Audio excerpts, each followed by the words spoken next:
उत्तम श्रवण भक्ती घडण्यासाठी सत्संग आणि सद्वक्ता लाभणं हे खूप महत्वाचं असतं. सर्व संत आणि ज्ञानी गुरुजन आपल्याला ब्रह्मतत्वातले गूढ आणि क्लिष्ट ज्ञान सरळ सोप्या प्रकारे उलगडून सांगतात. आपल्याला त्यामध्ये गोडी निर्माण होईल ह्याची विशेष काळजी घेतात आणि आपल्याकडून सत्श्रवण घडवून आणतात. आणि म्हणूनच उत्तम वक्ता लाभणं हे खूप भाग्याचं असतं. तसंच यानुसारच आपल्याला एक बहुश्रुत, उच्च विद्या विभूषित, अत्यंत प्रगल्भ आणि अधिकारी गुरुवर्य यांनी आपल्यासाठी प्रबोधन करण्याचे आज मान्य केलंय. तर सर्वप्रथम आपण अध्यात्मवारी ग्रुप तर्फे डॉक्टर अतुल दीक्षित यांचे मनपूर्वक स्वागत करूया. नमस्कार डॉक्टर दीक्षित. डॉक्टर दीक्षित यांचा मी थोडक्यात परिचय करून देतो. तो डॉक्टर दीक्षित हे स्वरूप योग प्रतिष्ठान पुणे यांच्याशी संलग्न आहेत आणि ते परमपूज्य स्वामी माधवानंद यांचे एक उत्तराधिकारी आहेत.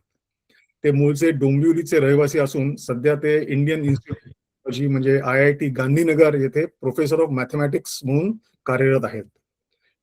त्यांनी शिक्षणासाठी अंदाजे 11 वर्ष अमेरिकेत वास्तव्य केले होते, ज्याच्यामध्ये त्यांनी गणित या विषयामध्ये MS आणि PhD पूर्ण करून पुढे पोस्ट डॉक्टरल रिसर्च सुद्धा केला आहे. त्यांना 2021 मध्ये society for industrial and applied mathematics या अमेरिकन संस्थेतर्फे गाबोर झेगो हा एक मानाचा पुरस्कार देण्यात आला. सर्वात महत्वाचं म्हणजे हा पुरस्कार मिळाले ते पहिले भारतीय आहेत. त्याच्यानंतर 2021 मध्ये त्यांना गणितामध्ये संशोधनासाठी 5 वर्षासाठी भारताची अत्यंत मानाची सुवर्ण जयंती फेलोशिप सुद्धा मिळाली. आणि आता सध्याच त्यांच्या शिरपचातील एक पानाचा तुरा म्हणजे इन्फोसिसच्या नारायण मूर्ती यांचे वडील N रामाराव यांच्या स्मरणार्थ IIT गांधीनगर येथे N रामाराव चेअर प्रोफेसरशिप ही चालू केली आणि ती पुढील 3 वर्षासाठी डॉक्टर अतुल दीक्षित यांना देण्यात आली आहे. त्याच्याबद्दल विशेष अभिनंदन. डॉक्टर दीक्षित यांचा स्वरूप योगशी 1999 सालापासून संबंध आला आहे, ते त्याच्याशी जोडले गेले आहेत. भारतात आणि अमेरिकेत होणाऱ्या स्वामी माधवानंदांच्या कित्येक कार्यक्रमांमध्ये त्यांचा सहभाग असायचा आणि ते विविध सेवा अर्पण करायचे. अमेरिकेत असताना डॉक्टर दीक्षित यांना स्वामींचा विशेष सहवास लाभला होता. तसंच गायन आणि स्वाध्याय सादरीकरण करताना अभंग कसे निवडावे, त्यांच्यामध्ये ध्यान योग पर विशेषत्व कसे प्रकट झाले पाहिजे आदी सूक्ष्म आध्यात्मिक धारणांचा स्वामीजींचा विशेष मार्गदर्शन त्यांना प्राप्त झाले होते. डॉक्टर दीक्षित यांचे सर्व कुटुंब स्वामींचे अनुग्रहित असून स्वरूप योग संस्थेमध्ये ते अनेक स्तरांवर कार्यरत आहेत. त्यांच्या ऑनलाईन केंद्रांतर्फे डॉक्टर दीक्षित यांचे प्रबोधन कार्य हे सतत चालूच असतं. तसेच परगावच्या विविध केंद्रांमध्ये त्यांचे नैमित्तिक दौरे सुद्धा चालू असतात. तर अध्यात्मवारी आणि स्वरूप योग यांच्या संलग्नपणे काही आध्यात्मिक उपक्रम चालू करावा असा मानस डॉक्टर दीक्षित आणि गायत्री यांनी व्यक्त केला होता. आता ही सुवर्ण संधी अशी चालत आल्यानंतर कोण सोडणार, आणि म्हणूनच आम्ही हा संगम योग साधण्याचं ठरवलं. त्यानुसार पुढील वर्षभर नियमितपणे डॉक्टर दीक्षित हे भगवद्गीता आणि ज्ञानेश्वरी या आपल्या मोक्ष ग्रंथांमधील गूढ तत्वज्ञानाविषयी आपल्या सर्वांना मार्गदर्शन करणार आहेत. तर आज या ज्ञानमालिकेचा आपण शुभारंभ करत आहोत.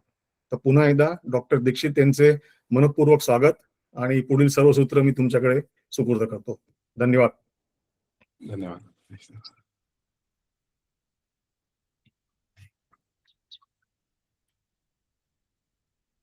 एकच मिनिट. हो.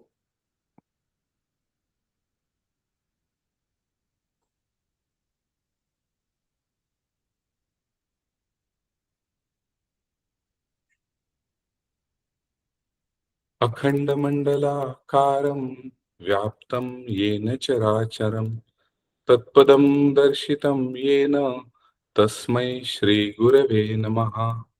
ओम.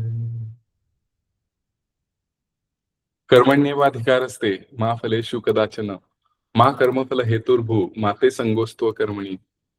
हा आपल्याला भगवद्गीतेमधला प्रसिद्ध श्लोक सर्वांनाच माहिती आहे. कर्मावरती तुझा अधिकार आहे, कर्म करण्यावरती, पण कर्मफलावरती तुझा नाही.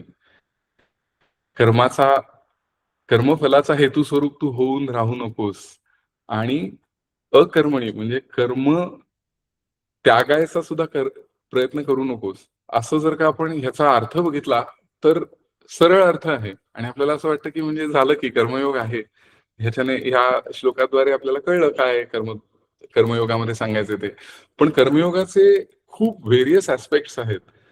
सर्वप्रथम आपल्याला हा प्रश्न असा पडतो की कर्मयोग जो भगवान श्रीकृष्णांनी अर्जुनाला सांगितला, तो रणांगणावरती का बरं सांगण्याची वेळ आली? तेव्हापासून सुरुवात होते, की अरे जर का हे युनिव्हर्सल आहे, पण ते त्या तिथे सांगायची गरज भासली, अशी काय बरं परिस्थिती निर्माण झाली असेल रणांगणावरती? हे आपल्याला सर्वप्रथम पाहायचं आहे. त्यामुळे युद्धाची पार्श्वभूमी वगैरे ह्यातून का बरं तिथे भगवानांना अशी गरज भासली, की आता अर्जुनाला हे सांगायचं आहे. तो सगळा प्रवास आपण बघणार आहोत आणि कर्मयोगाचे काही भाग म्हणजे काही श्लोक गीतेमधले ते आपण पाहण्याचा प्रयत्न करणार आहोत. पण बराच मोठा आहे हा विभाग कर्मयोगाचा. त्यामुळे जर का आपल्याला पुढे देखील ह्यामध्ये एलॅबोरेट करायचं असेल तर आपण करूया पुढे. तर सुरुवात आपण जर का बघितली तर ज्ञानेश्वरीची सुरुवात ही महाभारत कथेपासून सांगण्यापासून, की महाभारताची स्पेशालिटी काय आहे, ह्याने पहिला अध्याय सुरू होतो. आपण बघितलंय. ज्ञानेश्वरी ज्यांनी बघितली असेल त्यांना हे माहिती आहे, की महाभारताच्या मध्ये काय-काय स्पेशल दडलेलं आहे, त्या संबंधी सांगून मग पुढे सुरुवात केलेली आहे. तर गीतेमधले श्लोक आणि त्याची ब्युटी तर आहेच आहे, पण ज्ञानेश्वर महाराजांनी ते अधिक खुलवली आहे ज्ञानेश्वरीमध्ये आणि ते दोन्ही बघण्याचा आपण आज प्रयत्न करणार आहोत. तर महाभारत कथेसंबंधी ज्ञानेश्वर महाराज असं म्हणतात, की "ना तरी सकळ धर्मांचे माहेर, सज्जनांचे जिव्हार, लावण्य रत्न भांडार शारदेचे." आता महाभारत यामधल्या भारत या शब्दाचा अर्थ काय आहे बरं? तर भा म्हणजे प्रकाश, म्हणजे ज्ञान, ज्ञानासाठी वापरलेलं मेटाफर आहे ते. आणि रत म्हणजे त्यामध्ये रत असलेले लोक, ज्ञानासाठी किंवा ज्ञान प्रवासामध्ये जे रत असलेले लोक म्हणजे भारतीय. आणि ह्यानेच म्हणजे महाभारत हे भारतीय आपल्या ह्या स्थानी घडलेली ही जी गोष्ट आहे, तर तिची अधिष्ठात्री देवता कोण असेल? तर शारदा. त्यामुळे तिला त्यांनी असं म्हटलेलं आहे, की शारदेचं हे लावण्य भांडार आहे. म्हणजे सकळ धर्मांचं हे माहेर आहे. सज्जनांना अतिशय जिव्हाळ्याचं असा हा महाभारत ग्रंथ आहे. त्याचप्रमाणे ते शारदेचं लावण्य भांडार सुद्धा आहे. आता महाभारत कथेसंबंधी आपण बघितलं तर कितीतरी ज्ञानेश्वर महाराजांनी उपमा अशा दिलेल्या आहेत, की प्रकट परमधाम किंवा प्रमेय महानिधी किंवा विवेक तरुणचे अभिनव उद्यान. म्हणजे विवेक तरुणचे अभिनव उद्यान कारण कुठल्याही बाजूने जर का आपण बघितलं म्हणजे पांडवांकडचे तर होतेच सर्व सात्विक होते आणि विविध गुण त्यांच्यामध्ये आपल्याला पाहायला मिळतात. पण कौरवांच्याकडे सुद्धा जे होते कौरवांच्या बाजूने कर्ण म्हणा, भीष्म म्हणा यांचेही काही काही उदात्त अशा क्वालिटीज आहेत. त्यामुळे विवेक तरुणचे अभिनव उद्यान असं जे त्याला म्हटलेलं आहे ते बरोबरच आहे. पण सर्व विद्यांचे मूळपीठ असं सुद्धा म्हटलंय. मग आता सर्व विद्यांचं मूळपीठ जर का ही महाभारत कथा असेल, तर त्याला शिक्षक म्हणून कोण लाभलंय हे बघायचं आपल्याला एकदम क्युरिओसिटी असते की नाही.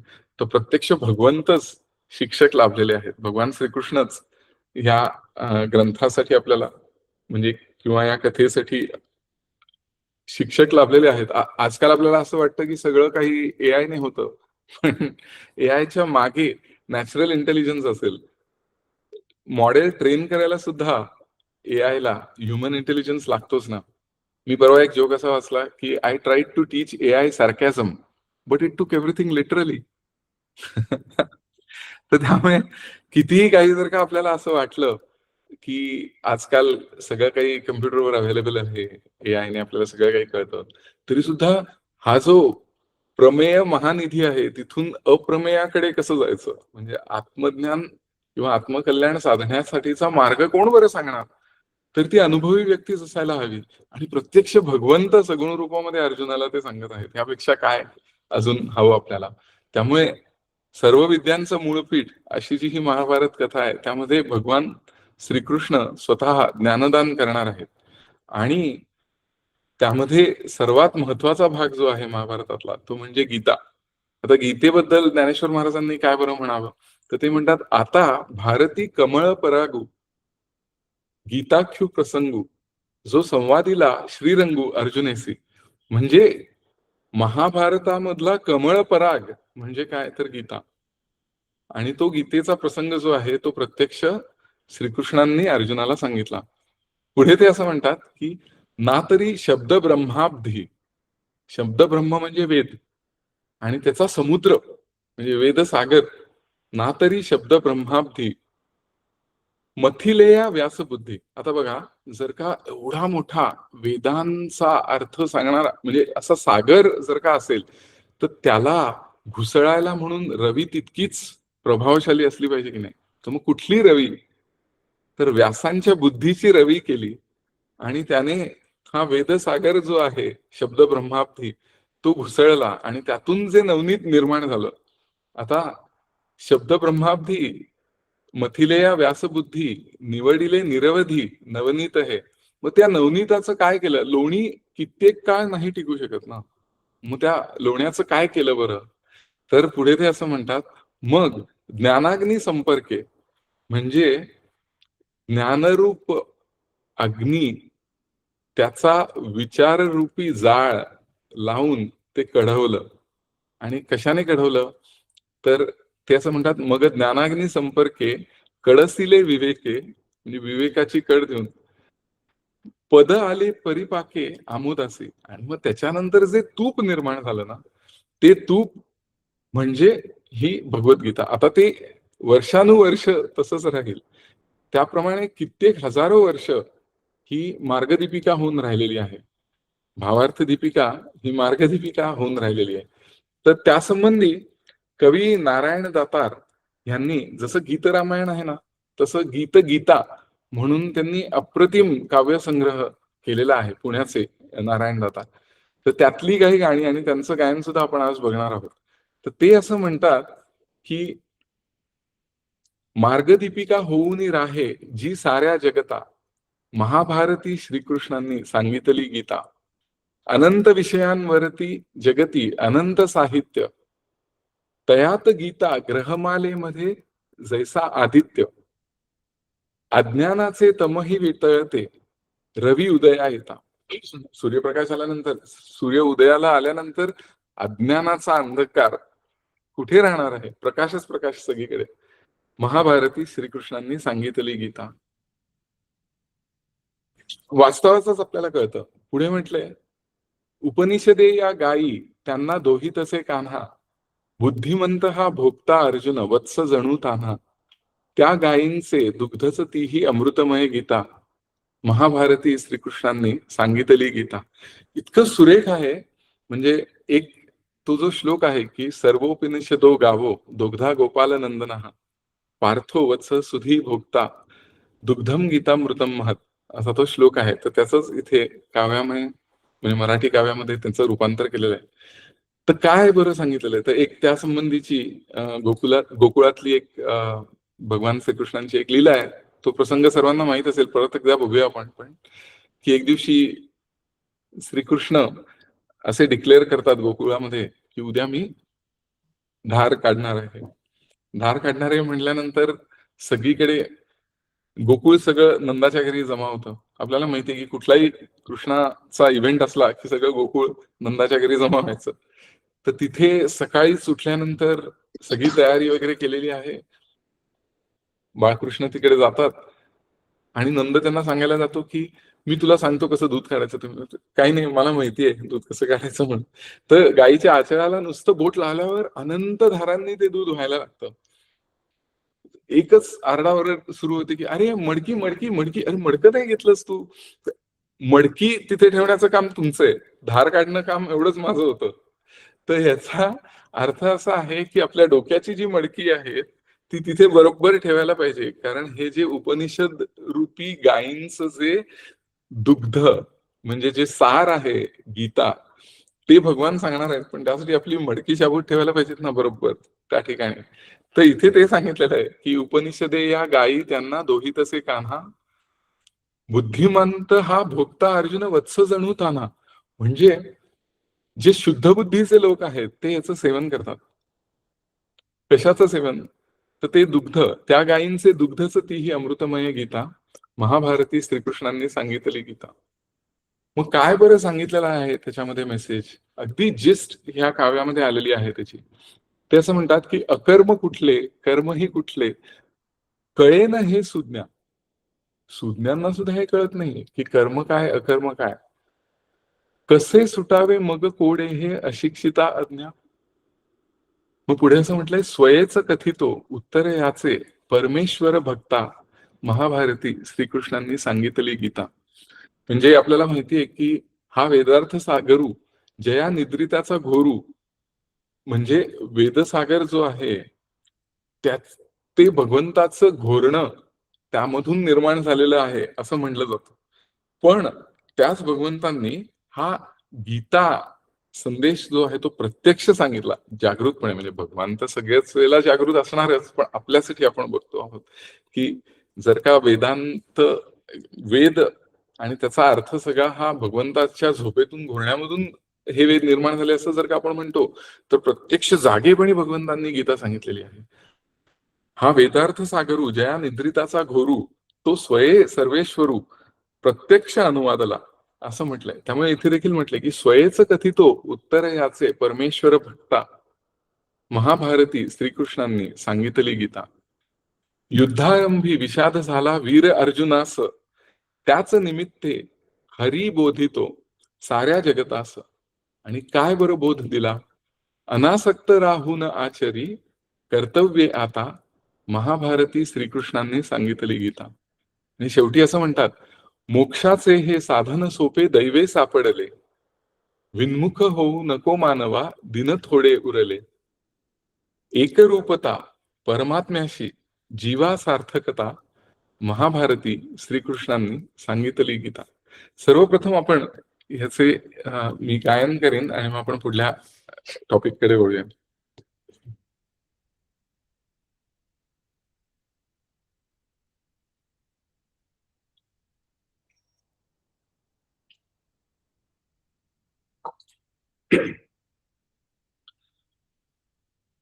मार्ग दीपिका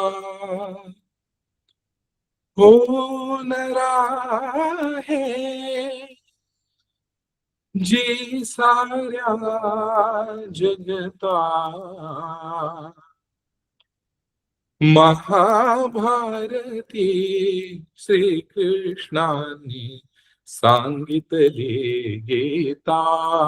गीता सांगितली गीता. महाभारती श्रीकृष्णांनी सांगितली गीता. गीता सांगितली गीता. अनंत विषयांवरती जगती अनंत साहित्य, तयात गीता ग्रहमालेमध्ये जैसा दित्य. अज्ञानाचे तमहि वितळते, अज्ञानाचे तमहि वितळते, रवी उदयायता. महाभारती श्रीकृष्णांनी सांगितली गीता. गीता सांगितली गीता. उपनिषदेया गायित्यांना दोहितसे कान्हा. उपनिषदेया गायित्यांना दोहितसे कान्हा.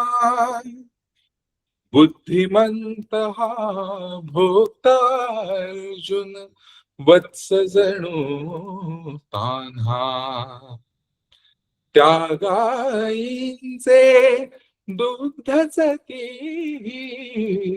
त्या गायींचे दुग्धच ती, अमृतमय गीता. महाभारती श्रीकृष्णांनी सांगितली गीता. गीता सांगितले गीता. अकर्म कुठले कर्म ही कुठले, कळेन हे सुज्ञान. कसे सुटावे कोडे हे मग अशिक्षिता ज्ञान. स्वयेच कथितो उत्तर याचे, स्वयेच कथितो उत्तर याचे, परमेश्वर भक्ता. महाभारती श्रीकृष्णांनी सांगितले गीता. गीता सांगितले गीता. युद्धारंभी विषाद झाला वीर अर्जुनास, त्याच निमित्ते खरी बोधितो साऱ्या जगतास. अनासक्त राहून आचरी, अनासक्त राहून आचरी, कर्तव्ये आता. महाभारती श्रीकृष्णांनी सांगितले गीता. गीता सांगितले गीता. मोक्षाचे हे साधन सोपे, मोक्षाचे हे साधन सोपे, दैवे सापडले. विन्मुख हो नको मानवा, दिन थोडे उरले. एक रूपता परमात्म्याशी, एक रूपता परमात्म्याशी, जीवा सार्थकता. महाभारती श्रीकृष्णांनी सांगितले गीता. गीता सांगितले गीता. महाभारती श्रीकृष्णांनी सांगितले गीता. गीता सांगितले गीता.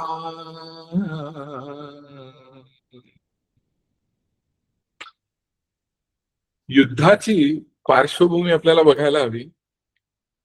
आपल्याला सर्वांना माहिती आहे की श्रीकृष्ण शिष्टाई जी झाली, भगवान श्रीकृष्णांनी खूप प्रयत्न केला की युद्ध थांबवण्याचा, पण सुईच्या टोकावरती राहील इतकी ही जमीन आम्ही तुम्हाला देणार नाही असं उन्मत्तपणे दुर्योधन म्हटल्यानंतर युद्ध तर अटळ होतं.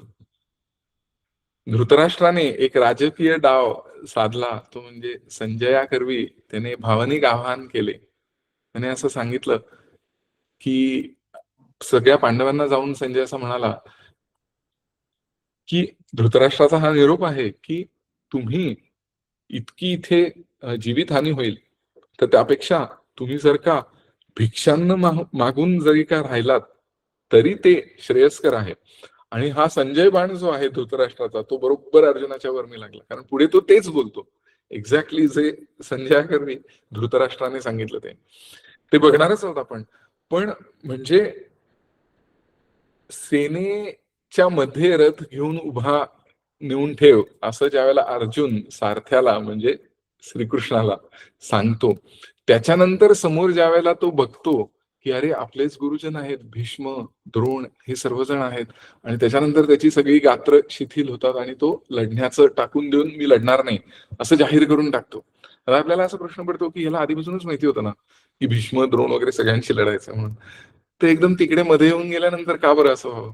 आता बघा, ह्याच्यासाठी एक अनालॉजी मला असं सुचली की ज्यावेळेला लग्न होतं आणि मुलगी सासरी निघून जात असते, त्यावेळेला सुरुवातीपासूनच तिला माहिती ना सासरी निघून जायचे म्हणून. तरी नंतर शेवटी जाता जाता का बरं रडते ती, असा आपल्याला जर का प्रश्न आला तर नाही, तिला वाईट तर पहिल्यापासूनच वाटत असतं. पण नंतर ते त्या मोमेंटला म्हणजे ऍट दॅट ब्रिंक जे होतं ते अर्जुनाचं झालेलं आहे. प्रत्यक्ष पाहिलं ज्या वेळेला भीष्म द्रोण यांना, त्यावेळेला ते एवढा ऊर भरून आला आणि नाहीच लढू शकत असं करून तो मोकळा झाला की मी नाही लढणार म्हणून. अर्जुनाचा हा मोहच होता, पण उदात्त पातळीवरचा मोह होता. मोह आपण कशाला म्हणतो, की एखादं कर्तव्य आपल्याला करायचंय पण ते सोडून आपण भलतंच काहीतरी करायला जातो, त्यावेळेला मोह निर्माण झाला असं आपण म्हणतो. तर ते अर्जुनाचं मुख्य कर्तव्य होतं युद्धाचं, तर ते सोडून इथे तो टाकून बसलाय शस्त्रास्त्र आणि म्हणला की मी लढणार नाही. मोहच होता पण उदात्त पातळीवरचा. का उदात्त पातळीवरचा?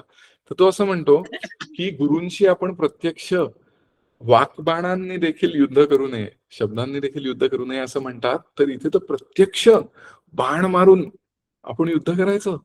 कथम भीष्ममहम संख्ये द्रोणांचे मधुसूदन इशुभिही प्रतियोत्स्यामी पूजार्हावरी सुदन, असं त्यांनी म्हटलेलं आहे. म्हणजे प्रत्यक्ष बाणांनी त्यांच्याशी युद्ध कसं बरं करायचं, आणि ते करून काय करायचं, तर रक्ताने माखलेले भोगच भोगायचे ना, त्यापेक्षा आम्ही भिक्षांना मागून जगलेलो बरं, असं तो उलट श्रीकृष्णाला सांगतोय, जे बरोबर त्याला धृतराष्ट्राने संजयाकरवी सांगितलं. ते आता त्यांना मारून आम्हाला जगावंसंही वाटणार नाही. कदाचित ते जिंकतील किंवा कदाचित आम्ही जिंकू, पण आम्ही जर का जिंकलो तरी आम्हाला जगावंसं वाटणार नाही, इतका हा शोक अनावर होईल असं तो म्हणतो. अर्जुन जितका वीर योद्धा होता तितकाच भावनिक सुद्धा होता तो. तर त्यामुळे तो हे साफ विसरून गेला की हे तेच लोक आहेत ज्यांनी द्रौपदीचं वस्त्रहरण केलं, हे तेच लोक आहेत ज्यांनी लाक्षागृहामध्ये पांडवांना जाळण्याचा प्रयत्न केला, तेच लोक आहेत ज्यांनी स्वतःच्या आईला, म्हणजे जी वस्तुतः कुंती हस्तिनापूरची महाराणी होती, तर तिने राज्यावर बसायला हवं की नाही, तर तिचं राज्य बळकावून तिला इतके हालापेष्टांमध्ये दिवस काढावे लागले, तीच ही लोक आहेत. तर हे तू कसं बरं विसरलास असं आपल्याला मनात येईल. पण बरोबर सारथी आहेत ना श्रीकृष्ण, ते त्याला हे विसरून देणार नाही. ते बरोबर त्यांना सांगतात. त्यांचं हे असं म्हणणं आहे श्रीकृष्णांचं, की जर का सज्जन लोक दुर्जनांचं संरक्षण करत असतील तर ते कितीही चांगले असले तरी सुद्धा त्यांना मारावंच लागेल. कारण नाहीतर जे ऍक्च्युअल सज्जन लोक आहेत त्यांची जबाबदारी कोण घेणार? ते गेले तर, किंवा त्यांना जर का ह्या लोकांनी पूर्ण त्यांच्यावरती राज्य केलं तर त्यांची जबाबदारी एक नाही का? तू योद्धा आहेस, क्षत्रिय म्हणून तुझी जबाबदारी नाही का ती? आता काही कौरव जर का विजय झाले तर त्यांचं नकोस करून सोडतील त्यांचं जीवन. त्यामुळे लढायला हवं. पण तो डिटेल्ड भाग जो आहे ज्यामध्ये श्रीकृष्णांनी हे सांगितलं ते फार अप्रतिम आहे. तो बघण्याचा आपण प्रयत्न करणारच आहोत. पण सर्वप्रथम आपण दुसऱ्या अध्यायामध्ये, म्हणजे हा सांख्ययोग किंवा सद्बुद्धी योग याला म्हटलं जातं, कर्मयोग तिसरा अध्याय आहे, पण ह्यामध्ये देखील कितीतरी कर्मयोगाचे श्लोक आहेत, ते आपण बघण्याचा प्रयत्न करणार आहोत. म्हणूनच हा विभाग खूप मोठा आहे. जसं होईल तसं आपण त्याचा आस्वाद घेत घेत आपण बघायचं आहे. तर भगवान श्रीकृष्ण कुठलीही अर्जुनाची भलावण न करता आपल्या भाषेमध्ये म्हणजे चांगली हजामत त्याची करतात. म्हणजे खरडपट्टी काढताना सगळ्यात पहिले असं म्हणतात की कुतस्वा कश्मलमिदम विषमे समुपस्थितम अनार्यजुष्टम अस्वर्ग्यम अकीर्तिकरम अर्जुन. म्हणजे अरे, या आणीबाणीच्या वेळी, ह्या महत्वाच्या क्षणी हा दळभद्री मोह तुला कुठून प्राप्त झाला, आणि तो कसा बरं आहे? तर तो अस्वर्ग्य आहे. अस्वर्ग्य म्हणजे काय? आता स्वर्ग वरती आपण म्हणतो ना, तर वरती असं नाही, उच्च अवस्थेला प्रतिकूल, उच्च अवस्थेकडे जाण्याला प्रतिकूल असलेली अशी ही घटना आहे, जर का तू नाही युद्ध केलंस ते. किंवा हा जो मोह आहे त्याला तू जर का मोहाचं पांघरुण घालतोयस तुझ्या कर्तव्यावरती, तर ते कसं बरं असणार आहे? अस्वर्गम असणार आहे. त्याच्यानंतर अनार्य असणार आहे, म्हणजे आर्यांना, म्हणजे एका पर्टिक्युलर रेस संबंधी नाही, पण श्रेष्ठ व्यक्तींना, अशा अर्थाने श्रेष्ठ व्यक्तींना न शोभणारं असं ते असणार आहे, आणि अकीर्तिकारक असं ते असणार आहे. कारण कुठल्याही माणसाला ना आपला स्वतःचा जे पर्सनॅलिटी असते त्याविषयी कोणी जर का आपल्याला काही बोललं तर आपल्याला ते आवडत नसतं. आपण तीच तर राखण्याचा प्रयत्न करत असतो. मग जर का अर्जुन युद्धातून पलायन करून शस्त्रास्त्र टाकेल तर मग हे लोक काही त्याला सोडणार आहेत का? सर्वप्रथम तो जिवंत राहील की नाही ह्याचीच शाश्वती नाही. तर त्यामुळे हे अकीर्ती जर का तो जिवंत राहिला तरी सुद्धा सगळीकडे त्याची अपकीर्ती, म्हणजे इतके दिवस, इतके वर्ष वीर योद्धा म्हणून जे तू नाव कमावलंयस ते एका क्षणात सगळे धुळीस मिळेल असं भगवंत त्याला चेतवत आहेत. त्याच्यानंतर तू कोण आहेस हे तुला माहितीये ना? तर ज्ञानेश्वर महाराज असं म्हणतात की तुवा संग्रामी हरू जिंकिला, निवात कवचांचा ठावो फेडिला, पवाडा तुवा केला गंधर्वासे. तर ह्या संबंधी ना प्रत्येक ठिकाणी एक कथा आहे. तर तुवा संग्रामी हरू जिंकिला. हरू म्हणजे शंकर, भगवान शंकर. तर युद्धामध्ये तू शंकरांना जिंकलंस. तर कोणतं बरं युद्ध? तर कथा अशी आहे की एकदा भगवान शंकर हे अर्जुनाला पाशुपतास्त्र देणार असताना तो त्याला योग्य आहे की नाही हे पाहण्यासाठी म्हणून त्याची परीक्षा घेतात. तर ते किरात रूप धारण करतात आणि जंगलामध्ये अर्जुन एका डुकराला बाण मारून त्याची हत्या करतो. त्याच वेळेला भगवान शंकर सुद्धा त्याच्यावरती अस्त्र सोडतात त्या डुकरावरती आणि तो तिकडे तो मरून पडलेला असतो डुक्कर. दोघेही जण धावत येतात आणि हे माझीच शिकारी म्हणून दोघेही जण म्हणतात आणि मग त्या दोघांमध्ये युद्ध जुंपतं आणि मग अर्जुनाचा पूर्ण शस्त्रास्त्रांचा पूर्ण बिमोड करून टाकतात भगवान शंकर. म्हणजे सगळ्या त्याची शस्त्रास्त्र ती जातात, म्हणजे हरवतात भगवान शंकर त्याला. धनुष्य त्याचं तोडून टाकतात आणि मग काय उरतं? काहीच उरत नाही. मोडलेलं धनुष्य हातात असतं तरी तो त्याच्यावरती धावून जातो, म्हणजे भगवान शंकरांवरती धावून जातो अर्जुन आणि डोक्यावरती प्रघात करतो त्या किरातावरती आणि मग भगवान शंकर प्रसन्न होतात. आणि मग तो असं त्याला विचारतो की मी ज्यावेळेला तुमची उपासना केली त्यावेळेला तर तुम्ही प्रसन्न झाला नाहीत, पण आता इथे मी ज्यावेळेला तुमच्या डोक्यावरती हल्ला केला त्यावेळेला तुम्ही प्रसन्न झालात, हे कसं बरं? तर त्यांनी सांगितलं, अरे हातात शस्त्रास्त्र असताना कोणीही लढू शकेल, पण हातात काहीही नसताना मोडकं धनुष्य का होईना ते घेऊन तू ज्या आवेशाने तू धावत आलास आणि माझ्या डोक्यावर हल्ला केलास त्याने मी प्रसन्न झालो. म्हणजे हा असा अर्जुन आहे आणि शस्त्रास्त्र टाकून बसलेला आहे. त्यामुळे ज्ञानेश्वर महाराजांनी ह्याची ब्युटी बघा कशी सांगितलेली आहे की ते त्याला, म्हणजे ज्ञानेश्वर महाराजांचा श्रीकृष्ण जो आहे तो अर्जुनाला असं सांगत आहे की तुवा संग्राम हरू जिंकिला. तसंच निवात आणि कवच राक्षसांचा सुद्धा त्यांना मारलं होतं आणि चित्ररथ गंधर्व जो आहे त्याला देखील हरवलं होतं कौरवांच्या बाजूने लढून. कारण बाहेरची शक्ती ज्यावेळेला आपल्यावरती आक्रमण करायला येईल त्यावेळेला आपण फक्त 5 जण नसून आणि ते 100 कौरव असे नसून आपण 105 लोक आहोत असं युधिष्ठिराने सांगितलं होतं. त्यामुळे तिथे त्या चित्ररथ गंधर्वाला त्याने जे हरवलं त्याच्या संबंधी इथे म्हटलेलं आहे की पोवाडा तुवा केला गंधर्वेसी. हे सगळं तू विसरलास का? सांडी हे मूर्खपण, उठी घे धनुष्य बाण, संग्रामी हे कवण कारुण्य तुझे. ज्ञानेश्वर महाराज सांगत आहे. म्हणजे माऊली आपण म्हणतो पण ते सुद्धा असं म्हणतात की सांडी हे मूर्खपण, हा मूर्खपणा सोडून दे. तरी सुद्धा आपण म्हणू की माऊली असल्यामुळे ते थोडं जरा सौम्यपणे सांगत आहेत. श्रीकृष्ण काय सांगतात ते पुढच्या श्लोकामध्ये आपल्याला माहितीच आहे. क्लैब्यम मास्मगम पार्थ नैतत्वयी उपपद्यते शूद्रम हृदय दौर्बल्यम त्यक्तोत्तिष्ठ परंतप. क्लैब्यम म्हणजे नामर्दपणा करू नकोस, नामर्दपणाला बळी पडू नकोस आणि उठ, धनुष्य घे, जे क्षुद्र हृदय दौर्बल्य आहे तुझं ते काढून टाक आणि हे परंतपा युद्ध कर. परंतप म्हणजे शत्रूंना ताप देणारा असा तू ना, मग युद्ध कर असं त्याला ते चेतवत आहेत. अर्जुनाच्या वीरवृत्तीलाच एका अर्थाने आवाहन केलेलं आहे आणि ह्या मोहमयतेला तू कसा बरं बळी पडू शकतोस असं त्यांना सांगायचंय.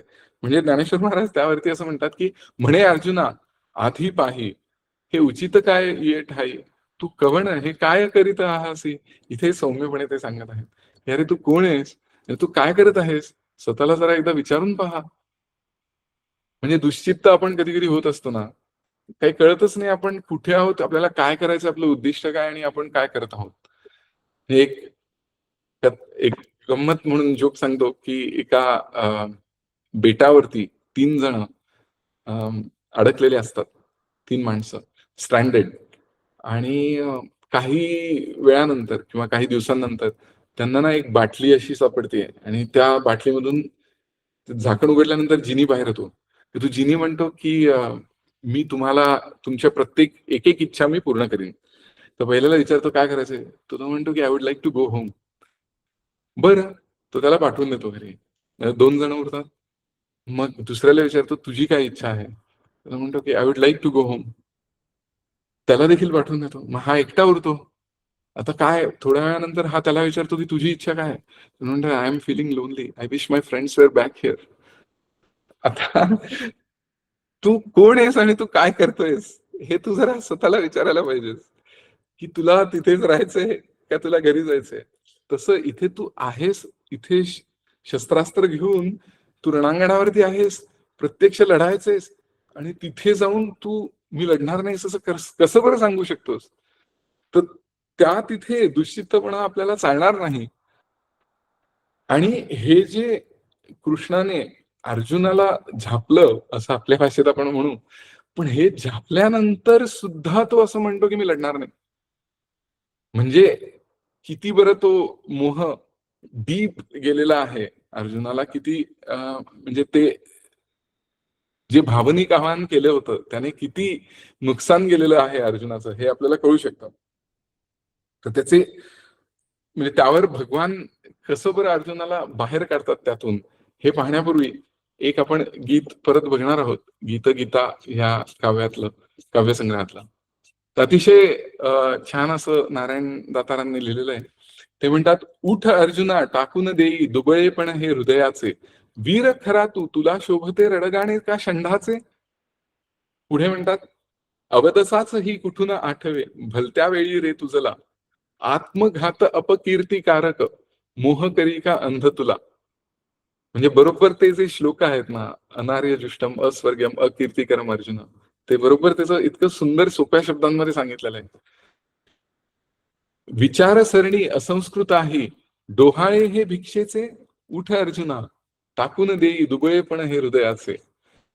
पुढे म्हणतात, बाल्या मागून येई यौवन तया मागुनी येई जरा जरे मागुनी येई मृत्यू देह प्राप्ती पुन्हा नरा. हा विषय आपण बघणार आहोत.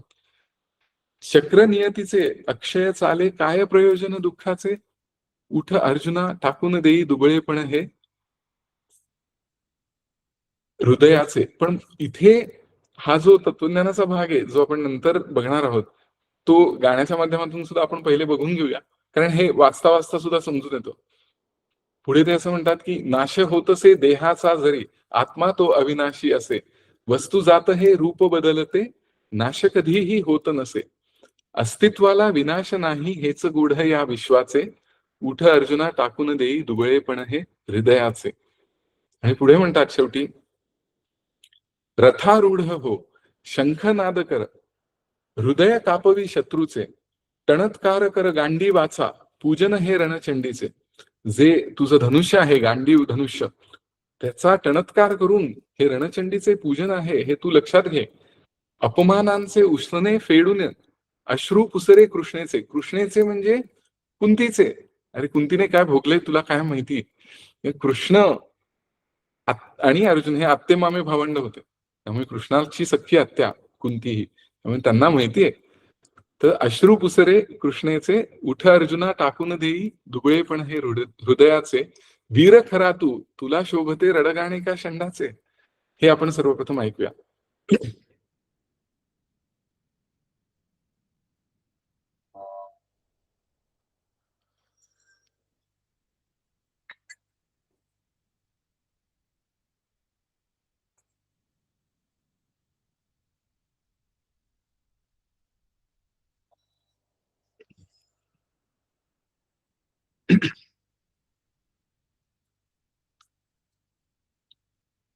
उठ अर्जुना टाकून दे दुबळेपण हे हृदयाचे. वीर खरा तू तुला शोभते रडगाणे का षंडाचे. उठ अर्जुना उठ अर्जुना उठ अर्जुना. उठ अर्जुना टाकून दे दुबळेपण हे हृदयाचे. वीर खरा तू तुला शोभते रडगाणे का षंडाचे. उठ अर्जुना, उठ अर्जुना, उठ अर्जुना. अवदसाच ही कुठून आठवे, भलत्या वेळी रे तुझला. आत्मघात अपकीर्तिकारक, मोह करी का अंध तुला. विचार सरणी असंस्कृताही, डोहाळे हे भिक्षेचे. उठ अर्जुना, उठ अर्जुना, उठ अर्जुना. उठ अर्जुना, टाकून दे दुबळेपण हे हृदयाचे. वीर खरा तू, तुला शोभते रडगाणे का षंढाचे. उठ अर्जुना, उठ अर्जुना, उठ अर्जुना. बाल्या मागून येई यौवन, तया मागून येई जरा. जरे मागुती येई मृत्यू, देह प्राप्ती पुन्हा नरा. चक्र नियतीचे अक्षय चाले, काय प्रयोजन दुःखाचे. उठ अर्जुना, उठ अर्जुना, उठ अर्जुना. उठ अर्जुना, टाकून दे दुबळेपण हे हृदयाचे. वीर खरा तू, तुला शोभते रडगाणे का षंढाचे. उठ अर्जुना, उठ अर्जुना, उठ अर्जुना. नाश होतसे देहाचा, तरी आत्मा तो अविनाशी असे. वस्तू जात हे रूप बदलते, नाश कधीही होत नसे. अस्तित्वाला विनाश नाही, हेच गूढ या विश्वाचे. उठ अर्जुना, उठ अर्जुना, उठ अर्जुना. उठ अर्जुना, टाकून दे दुबळेपण हे हृदयाचे. वीर खरा तू, तुला शोभते रडगाणे का षंढाचे. उठ अर्जुना, उठ अर्जुना, उठ अर्जुना. रथारूढ हो शंखनाद करी, हृदय कापवी शत्रूचे. तडत्कार कर गांडीवाचा, पूजन हे रणचंडीचे. अपमानाचे उसने फेडूनी, अश्रू पुसरे कृष्णेचे. उठ अर्जुना, उठ अर्जुना, उठ अर्जुना. उठ अर्जुना, टाकून दे दुबळेपण हे हृदयाचे. वीर खरा तू, तुला शोभते रडगाणे का षंढाचे. उठ अर्जुना, उठ अर्जुना, उठ अर्जुना. अतिशय सुंदर असं हे नारायण दातारांचं काव्य आहे. आणि आपल्याला वेळोवेळी हे आठवतं. म्हणजे कालचीच गोष्ट आहे की जरा दुपारी जेवण झाल्यानंतर झोपलो होतो आणि नंतर उठताना असं वाटलं की थोडा वेळ झोपावे का. आणि या विषयावरती थोडस चिंतन गेले काही दिवस सुरूच आहे ना. तर अचानक मनामध्ये आलं, उठ अर्जुना, उठ अर्जुना, उठ अर्जुना. आणि लगेच मी तडक उठलो. म्हणजे एखाद्याने गजर लावायला सुद्धा हरकत नाही याचा, आणि उपयोगच पडेल. कारण ज्या जोरकस रीतीने भगवंतांनी सांगितलेलं आहे त्याच्याने माणूस उठायचं तरी नक्कीच काम करेल, झोपून राहणार नाही. तर आपल्याला जर का ह्याच बघायचं झालं की गीतेमध्ये एवढंच जर का असतं की अर्जुन शस्त्र टाकून बसला, लढणार नाही म्हणला. श्रीकृष्णांनी त्याला समजवलं, अरे लढ, आणि तो लढला. तर एखाद्या फील गुड मूवी सारखं आपल्याला झालं असतं की हा म्हणजे एवढाच मेसेज आहे गीतेमध्ये. पण तसं नाहीये. आपल्याला अनन्यसाधारण महत्व जे गीतेचं आहे ते जाणून घ्यायचं आहे. आणि कितीतरी विषय त्यामध्ये असे सुंदररित्या ह्या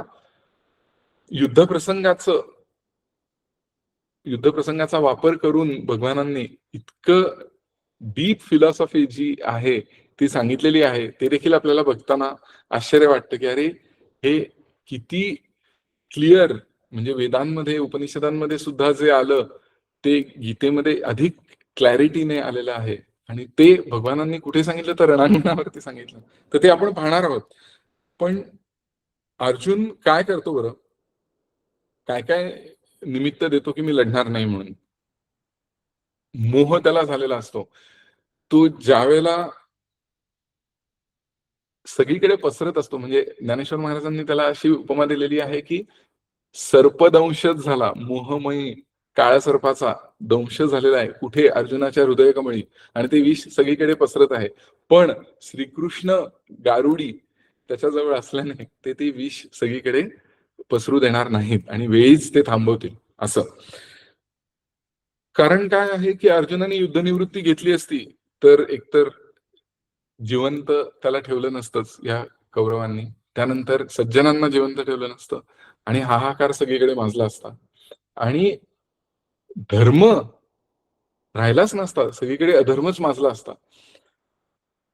पण गीतेमध्ये ज्या वेळेला भगवानांना हे तत्वज्ञान सांगायचं आहे ती सुरुवात कुठून होते? अर्जुन ज्या वेळेला म्हणतो ना की त्यांना मारायचं कसं, तर मरण हा ज्या वेळेला शब्द येतो, मृत्यू, त्यावेळेला भगवानांना असं वाटतं की आता ह्याचे बेसिक्स घेतलेच पाहिजेत. त्यामुळे मृत्यू म्हटल्यानंतर मग मृत्यू म्हणजे काय, जीवन म्हणजे काय, जातं काय, राहतं काय, शाश्वत काय, अशाश्वत काय, हे सगळं गीतेला सांगायचं आहे. त्याचबरोबर गीतेला हे देखील सांगायचं आहे की कर्मयोग का महत्वाचा आहे, आत्मकल्याण साधायचं आहे, त्यासाठी कर्मयोगाचा काय बरं संबंध आहे. म्हणजे आत्मज्ञान प्राप्त झालं पाहिजे, पण आत्मज्ञान म्हणजे नक्की काय, किंवा ईश्वर प्राप्ती आपण सारखी प्रत्येकाला वाटत असते ईश्वर प्राप्ती झाली पाहिजे, पण ईश्वर प्राप्ती आणि माझं आत्मस्वरूप ह्याची प्राप्ती हे एकच गोष्ट कशी आहे हे देखील सांगायचं आहे. आणि त्याच्यासाठी म्हणून कर्म करण्याचं किती महत्व आहे, त्याचा अनन्य संबंध कसा आहे कर्मयोगाचा. पण कर्मयोग म्हणजे नक्की काय, म्हणजे कर्माचा संग निर्माण न होणं म्हणजे काय, कर्म बाधक कधी ठरतं, किंवा त्याचे पाश आपल्याला जखडून कसे ठेवतात, हे सगळं सगळं भगवंतांना सांगायचं आहे. आणि ते ह्या दुसऱ्या आणि तिसऱ्या अध्यायामध्ये आपल्याला पाहायचं आहे. आज आपण काही भाग त्याचा बघणार आहोत. पण मुख्य अर्जुन ज्या वेळेला शिष्यत्व ग्रहण करतो त्याच वेळेस भगवान श्रीकृष्ण त्याला हे सांगायला सुरुवात करतात. तो श्लोक असा आहे, कार्पण्य दोषोपहत स्वभावः पृच्छामि त्वां धर्म सम्मूढ चेतः यच्छ्रेयस्या निश्चितं ब्रूहि तन्मे शिष्यस्तेहं शाधिमां त्वां प्रपन्नम. शाधिमाम म्हणजे शिष्यस्तेहं शाधिमाम, मी शिष्य म्हणून तुला शरण आलेलो आहे, मला उपदेश कर. शाधिमाम म्हणजे मला उपदेश कर, असं ज्या वेळेला अर्जुन सांगतो त्याच्यानंतरच भगवान त्याला उपदेश करतात. तो शाधिमाम म्हणतोय, तो रक्षीमाम, किंवा असं म्हणत नाही की माझं रक्षण कर, कारण रक्षण करण्याच्यासाठी म्हणून तो स्वतः समर्थ आहे. पण इथे तो धर्मसम्मूढ चेतः असं स्वतःला सांगतोय ना, की मला कन्फ्युजन झालेलं आहे की गुरूंशी वाग्बाणांनी सुद्धा युद्ध करू नये हे म्हणणं, किंवा हा धर्म श्रेयस्कर का ते दुष्टांच्या बाजूने उभे आहेत म्हणून त्यांना मारणं हा धर्म श्रेयस्कर, तर या दोघांपैकी अधिक श्रेयस्कर कोणतं आहे, तर या बाबतीत माझा डिसिजन होत नसल्यामुळे मी धर्मसम्मूढ असा झालेलो आहे, त्यामुळे तू मला उपदेश कर, असं तो सांगतो आहे. आता इकडे भगवानांनी उपदेश करण्याच्या सुरुवातीला कुठला बरोबर श्लोक सांगितला असेल, तर अशोच्यान्नन्व शोचस्त्वम प्रज्ञावादांश्च भाष्यसे गतासून गतासूंश्च नानु शोचंती पांडवः पंडितः. म्हणजे अरे अर्जुना, तू ज्या गोष्टींबद्दल शोक करू नये अशा गोष्टींचा शोक करत आहेस, आणि तू पांडित्याची भाषा तर करतोच आहेस, आणि गेलेल्या व्यक्तींबद्दल शोक केलेला एक वेळ ठीक आहे, पण जे अजून जायचे आहे त्याबद्दल सुद्धा तू शोक करत आहेस. शोक म्हणजे वाढीव दुःख, तर त्यामुळे हे काही बरोबर नाही. आणि ज्ञानी व्यक्ती म्हणजे पंडित इथे ज्ञानी व्यक्ती या आधाराने आलेला आहे, तर ते कधी या गोष्टींचा शोक करत नाहीत. का करत नाहीत शोक? कारण या परिवर्तनशील विश्वाच्या मागचं जे अपरिवर्तनशील तत्व आहे ते त्यांनी जाणलेलं असते, आणि ते सर्वत्र सर्वव्यापी, अविनाशी आणि अप्रमेय अशा त्याचे 3 ऍस्पेक्ट्स आहेत. ते देखील या सांख्ययोग ह्या अध्यायामध्ये भगवानांनी सांगितलेलं आहे की अप्रमेय म्हणजे तुला तर्काने ह्याचं सिद्ध नाही करता येणार. हे तसं जर का असतं तर आजवर सायंटिस्ट यांनी कधीच हे रिसर्च करून सांगितलं असतं किंवा हे बघा बटन दाबलं की आत्मज्ञान झालं, असं होत नाही ना. आपल्यालाच करावं लागतं. किती एआयच्या जगात असलं तरी सुद्धा हे आपल्यालाच करावं लागेल. कारण रामकृष्णांनी सुद्धा म्हटलं होतं की ही एकच गोष्ट आहे जी कधी उष्टी झालेली नाहीये, ज्याचं त्यालाच करून घ्यावं लागेल. तर त्यामुळे इथे ते अप्रमेय आहे तत्व, सर्वव्यापी आहे आणि अविनाशी आहे. तर ह्यामधला ऍस्पेक्ट जो अविनाशीत्व आहे तो मुख्यत्वाने आपल्याला या अध्यायामध्ये बघायचा आहे आणि पुढल्या अध्यायामध्ये. तर तिथे तो त्यांना असं सांगतो की तरी सांग पा अर्जुना, तुझ पासून स्थिती या त्रिभुवना, हे अनादी विश्वरचना ते लटिके काही. तू नसलास तर हे सगळं विश्वाचा हा जो सगळं चालू आहे हे सगळं बंद पडणार का? तुझ्यामुळे चाललंय की काय हे? अचानक ज्ञानाचा हा उपदेश काय? तर पहिले म्हणजे शिष्यत्व ग्रहण केलंय म्हणून, आणि दुसरं म्हणजे चिन्मयानंदांनी फार सुरेख म्हणलेलं आहे की सायकोफिजिकल शॉक थेरपी अशी अर्जुनावरती त्यांनी केलेली आहे की एखादा जर का खूपच त्या गोष्टीमध्ये म्हणजे मी हे करणार नाही ते करणार नाही आणि अतिशय डीप असं त्या डिप्रेशन मध्ये वगैरे ज्यावेळेला असतो ना माणूस, आणि मग त्याला ही अशी थेरपी दिली जाते तसं टाईप्स की अरे एकदम त्याला आतमध्ये अशी म्हणजे चेतवण्याचा प्रयत्न केला की तो एकदम खाडकन जागा होईल आणि मग त्याला कळेल की अरे आपण काहीतरी समजतो त्याच्यापेक्षा कितीतरी वेगळंच आहे हे. तशा अर्थाने भगवानांनी हे सुरुवात केली त्याची. पण त्याला सुरुवात करण्याच्यासाठी म्हणून अर्जुनाने ज्यावेळेला मरण किंवा मृत्यू हा शब्द उच्चारला त्याच्यानंतर त्यांनी सुरुवात केली की मृत्यू म्हटल्यानंतर मग आता तुला सांगायला पाहिजे की काय जातं आणि काय राहतं म्हणून. तर शरीरच फक्त जाणार आहेत, आत्मा अविनाशी आहे, मग शोक का बरं करायचा? संतांच्या वाङ्मयामध्ये आपल्याला कितीतरी उदाहरणं अशी मिळतात. म्हणजे केतकर महाराजांच्या बाबतीतलं एक उदाहरण आहे. गोंदवलेकर महाराजांचे शिष्य, त्यांना वृद्धापकाळी त्यांच्या एकांनी असं विचारलं की तुम्हाला भीती नाही का वाटत मृत्यूची? तर त्यांनी एवढंच सांगितलं की मी आलो ते महाराजांकडूनच आलो, मी आहे ते महाराजांजवळच आहे, मी जाणार तेही महाराजांजवळच जाणार, मग भ्यायचं कशाला? म्हणजे भक्तीच्या माध्यमातून सुद्धा कोणी किती सगळं निर्भयता कशी प्राप्त होऊ शकते हे त्यांच्या उदाहरणांवरून आपल्याला कळतं. भगवान असं सांगत आहेत की ह्या ज्या गोष्टी आहेत ना, मात्रा स्पर्शास्तु कौंतेय असा तो श्लोक आहे, पण ह्याच्यामध्ये त्यांनी सांगितलेलं आहे की ह्या येणारे जाणारे जी सुखदुःख आहेत त्यांच्यामुळे तू खूप विचलित होऊ नकोस. मृत्यू हे देखील एक स्थित्यंतरच आहे, फक्त ते आपल्याला खूप जड जातं स्वीकारायला, पण एक स्थित्यंतरच आहे. तर ही येणारी जाणारी सुखदुःख आहेत ती तू सहन कर, तान स्थितिक्षस्व भारत असं त्या श्लोकामध्ये सांगितलेलं आहे. पण आत्मज्ञान प्राप्ती करून घ्यायला म्हणजे अमृत तत्वाला तू लायक होशील जेव्हा तू ही दुःख सुख दुःख जे आहेत त्यामधून खूप चलबिचल तुझी मनाची होणार नाही, आणि तू स्थैर्य ज्या वेळेला तुझ्या मनाचं होईल त्याच्यानंतर तू अमृत तत्वाला प्राप्त होण्याच्या लायक होशील. असं म्हणजे अमृत तत्वाला म्हणजे आत्मज्ञान प्राप्तीकरिता तू लायक होशील. पण मग आत्मज्ञान प्राप्ती म्हणजे तरी नेमकं काय, असा आपल्याला प्रश्न पडेल. तर आपण अगदी जन्मल्यापासून ते मृत्यू येईपर्यंत कितीतरी आपल्यामध्ये बदल होत जातात, शरीरामध्ये सुद्धा.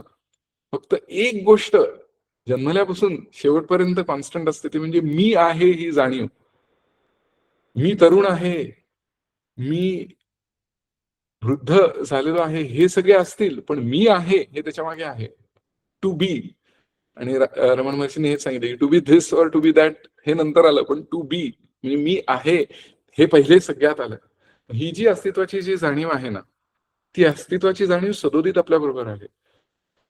त्याद्वारे तुझं स्वतःच स्वरूप म्हणजे युअर ट्रू नेचर, आत्मस्वरूप काय आहे हे तू जाणून घ्यायचा प्रयत्न कर. आणि त्यासाठीच सगळं परमात्मा आहे, त्यासाठीच सगळी सगळी जी शास्त्र आहेत, सगळी वाङ्मय जे सांगितलेलं आहे ते सगळं ह्याच्यासाठीच सांगितलेलं आहे. आता कसं बरं त्याची प्राप्ती करून घ्यायची? तर त्यासाठी सुद्धा 6व्या अध्यायामध्ये ध्यानयोग जे भगवंतांनी सांगितलेलं आहे त्यामध्ये अतिशय इझिली आपण पाहू की असं म्हटलेलं आहे की मी आहे ही जी जाणीव आहे ना, ती दरवेळेला थॉट्सनी कंटॅमिनेटेड असते. त्यामुळे शुद्ध स्वरूपात ती जाणीव प्रकट होणं, प्रकट करणं आपल्यामध्ये हे आपण ध्यानयोगाच्या आधारे करू शकतो. ध्यानामध्ये मेडिटेशन करताना आपण हे करण्याचा प्रयत्न करत असतो. विचार आहेत त्यांना बाजूला करायचं जितके येतील तितके, आणि मी आहे ही जी जाणीव आहे त्यावरतीच लक्ष केंद्रित करायचं. त्या जाणीवेला आत्म्याचा प्रकाश असं म्हटलेलं आहे. म्हणजे माझं जे खरं स्वरूप आहे त्याचा प्रकाश, ज्या प्रकारे आपण सूर्याला पाहताना, म्हणजे सूर्यामुळे सगळ्या गोष्टी पाहतो आपण, पण प्रत्यक्ष सूर्यालाच पाहायचं असेल तर सूर्यप्रकाश जिथून येतो आहे, म्हणजे सूर्यप्रकाशाच्या अनुरोधाने आपण गेल्यानंतर आपल्याला सूर्य दिसतो की नाही, तसं जाणीवेच्या अनुरोधाने आपल्याला गेल्यानंतर आत्मसूर्य दिसेल, म्हणजे आपलं ट्रू नेचर. आणि ते साधणं, हे आत्मकल्याण साधणं जे आहे, हेच भगवंतांना मेनली सांगायचं आहे. आणि हा प्रसंग जो आहे तो त्याच्या अवतीभोवती आहे, पण मुख्य सांगायचं सार हे आहे. तर हे आत्मज्ञान तू प्राप्त करून घे, पण त्यासाठी तू तेव्हाच लायक होशील ज्या वेळेला ही सगळी जी आहेत म्हणजे चलबिचल तुझं मन करणारे हे जी सुखदुःख आहेत त्यांना तू सहन करशील. तान स्थितिक्षस्व भारत, भारत म्हणजे अर्जुन. तर हा संपूर्ण भाग जो आहे तो ऍक्च्युली बुद्धियोगामध्ये मोडतो. आणि बुद्धियोगा म्हणजे बुद्धी ज्या योगे सत्तत्वाला स्पर्श करते तो बुद्धियोग. पण या बुद्धियोगामध्ये केवळ ज्ञान आलं अशी काहीशी समजूत अर्जुनाने करून घेतलेली आहे. कर्मयोगाचा पूर्ण ऍस्पेक्ट त्यांनी बाजूलाच टाकला. बुद्धियोग इज इक्वल टू कर्मयोग प्लस ज्ञान. तर अर्जुनाने त्या कर्मयोगावरती फुली टाकलेली आहे. कारण तो असंच म्हणतो की अरे, आत्मज्ञान साधून घ्यायचं हे मुख्य आहे की नाही, मग तू मला निष्कारण युद्ध करायला का भाग पाडत आहेस? मला त्यांचं मृत्यू नकोच आहे ना, ते देखील मरणार नाहीत आणि मग नंतर मी ज्ञानप्राप्तीसाठी प्रयत्न करीन, त्यामुळे त्यांचा देखील जीव जाणार नाही, मलाही बरं वाटेल आणि मुख्य जे कर्तव्य आहे ते होऊनच जाईल. It will be a win win situation. पण विन विन नाही, लूज लूज होणार आहे. का बरं? कारण सर्वप्रथम म्हणजे अर्जुन आत्मज्ञान प्राप्तीचा प्रयत्न वगैरे नंतर करतोय वगैरे, ते तो जिवंत राहिला तरच ते शक्य आहे. आणि ते कौरव त्याला जिवंत ठेवतील असं नाही. त्यामुळे हे जरतरवरच आहे. आणि दुसरी गोष्ट जी आहे ती, आपण ज्ञानप्राप्तीसाठी म्हणा किंवा अगदी ध्यानासाठी आपण ज्यावेळेला बसतो ना, तेव्हा उद्देश ज्ञानप्राप्ती असतो, ईश्वर प्राप्ती, आत्मस्वरूप जाणणं वगैरे सगळं असतं. पण त्यासाठी सर्वप्रथम मन स्थिर असलं पाहिजे. आणि ते मन ज्या वेळेला छोटस जरी आपण कोणाशी तरी भांडण करून ध्यानाला बसलो तर आपल्याला माहिती काय होतं ध्यानामध्ये, त्याच्याबद्दलचेच विचार होत राहतात. की बायकोला असं आपण चुकून काहीतरी बोललो किंवा नवऱ्याला चुकून काहीतरी बोलले, असं झालं की त्याच्यानंतर ते सारखं मनामध्ये सलत राहतं. मग ध्यान कसलं आलंय? इथे तर कितीतरी सज्जनांच्या जीवांचा भार अर्जुनावरती आहे. त्यामुळे ते सगळं सोडून देऊन सगळं आलबेल म्हणून मी ज्ञानप्राप्ती करायला जातो असं म्हणशील तर तुझं लक्ष लागणारच नाही.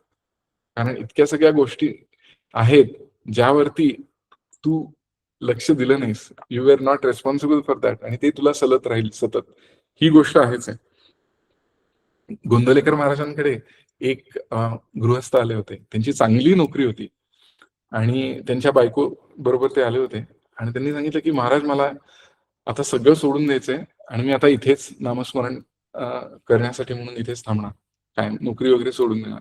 तर बायकोच्या चेहऱ्यावरती चिंता निर्माण झालेली महाराजांनी पाहिलं आणि महाराज त्यांना एवढंच म्हणाले की तुम्ही जर का नोकरी सोडलीत तर नामस्मरण करताना तुम्हाला नोकरीची आठवण येईल का? म्हणजे हो हो, चांगली नोकरी आहे ना, आठवण तर येईलच. मग त्यांनी सांगितलं, मग जर का नामस्मरण करता करता तुम्हाला नोकरीचा विचार येत असेल, त्यापेक्षा नोकरी करत असताना नामस्मरण करत राहा ना मधल्यामध्ये. उगाच तू तुझी कर्तव्य कर्म सोडून का बरं या भलत्या गोष्टी करायला जातो आहेस? भलत्या गोष्टी म्हणजे नामस्मरण करणं चांगलंच आहे, पण ते सगळं सोडून देऊन मी काहीतरी करणं म्हणजे, आज मी जर का संसारामध्ये आहे तर मी सगळं सोडून देऊन, माझ्या सगळ्या जबाबदाऱ्या सोडून मी संन्यास धारण करीन आणि माझ्या कुटुंबाचं नंतर काही झालं तरी मला काही कर्तव्य नाही त्याच्याशी, असं म्हणणं आहे म्हणजे जबाबदारी पासून पलायन असंच आहे ना. तर ते तसं तू करू नकोस. ती वेळ बरोबर येईल, त्यावेळेला सगळं ते आपोआप जुळून येईल, पण तू तुझी कर्तव्य कर्म टाकायची नाहीत, हे गीतेला सांगायचंय. रमण महर्षींकडे एक म्हैसूरचे जे राजा होते ते आले होते. अतिशय सात्विक असे ते राजा होते. त्यांना रमण महर्षींशी एकांतामध्ये बोलायचं होतं, पण रमण महर्षी दरवेळेलाच सगळ्या लोकांच्या बरोबर असायचे, त्यामुळे त्यांना कधी एकांत असं ते मिळाला नाही. मग एकदा त्या आश्रम मॅनेज करणारी जी लोक होती ना, तर त्यांनी एक वेळ बरोबर अशी शोधून काढली की ज्यावेळेला रमण महर्षी एकटेच असतील म्हणून, आणि त्यावेळेला यांना परमिशन दिली. अगदी 5च मिनिटाचा काळ होता तो. त्यावेळेला यांनी महर्षींना पाहिल्यानंतर यांचे अश्रू अनावर झाले आणि ते इतके रडून त्यांच्या पायाशी त्यांनी डोकं टेकलं आणि म्हणाले की ह्या प्रजेने मला राज्यावरती बसवलेलं आहे म्हणून मी तुमच्या इथे येऊ शकत नाहीये, नाहीतर मला इथे येऊन राहायचं होतं. मी आज आलो, पण यानंतर मी कधीही येऊ शकेन असं मला वाटत नाही. मला तुम्ही आशीर्वाद द्या असं. आणि एवढं त्याच्यानंतर आशीर्वाद मिळाल्यानंतर ते निघून गेले. तर संतमल म्हणून एक होते व्यक्ती, महर्षींचे एक शिष्य. तर त्यांनी असं विचारलं, तुम्हाला काय वाटतं त्यांच्याबद्दल? तर त्यांनी सांगितलं की ते पुण्यात्मा आहेत म्हणून. आणि त्यापुढे बघा, असं कुठेच रमण महर्षींनी देखील सांगितलं नाही की अरे तू इथे ये, बघू राज्याचं होईल काहीतरी, असं नाही सांगितलं. महर्षींचं तर असं होतं की तुम्ही जिथे आहात तिथून तुमची कर्तव्य कर्म करीत असताना सुद्धा तुम्ही ईश्वराचं करू शकता, माझं करू शकता. म्हणजे एक, आता ती गोष्ट सांगायला वेळ नाही, पण एक पेरू मधलं एक कुटुंब होतं, ते त्यांना भेटायला आलं होतं आणि तो फार प्रसंग अप्रतिम आहे, पण आपण केव्हा तरी बघूया. पण त्यांनी शेवटी असं सांगितलं होतं की अरे तुम्ही इथे यायची काही गरज नव्हती, तुम्ही तिथे राहून सुद्धा माझं अनुसंधान केलं असतं तर मला समजलं असतं. अशा प्रकारचा तो एक फार सुरेख प्रसंग आहे. पण त्यामुळे जे कर्तव्य कर्म करत आहेस ते करतानाच तू ईश्वराच्या अनुसंधानामध्ये तू राहा ना, ते नीटपणे पार पाड, हे गीतेला सांगायचंय.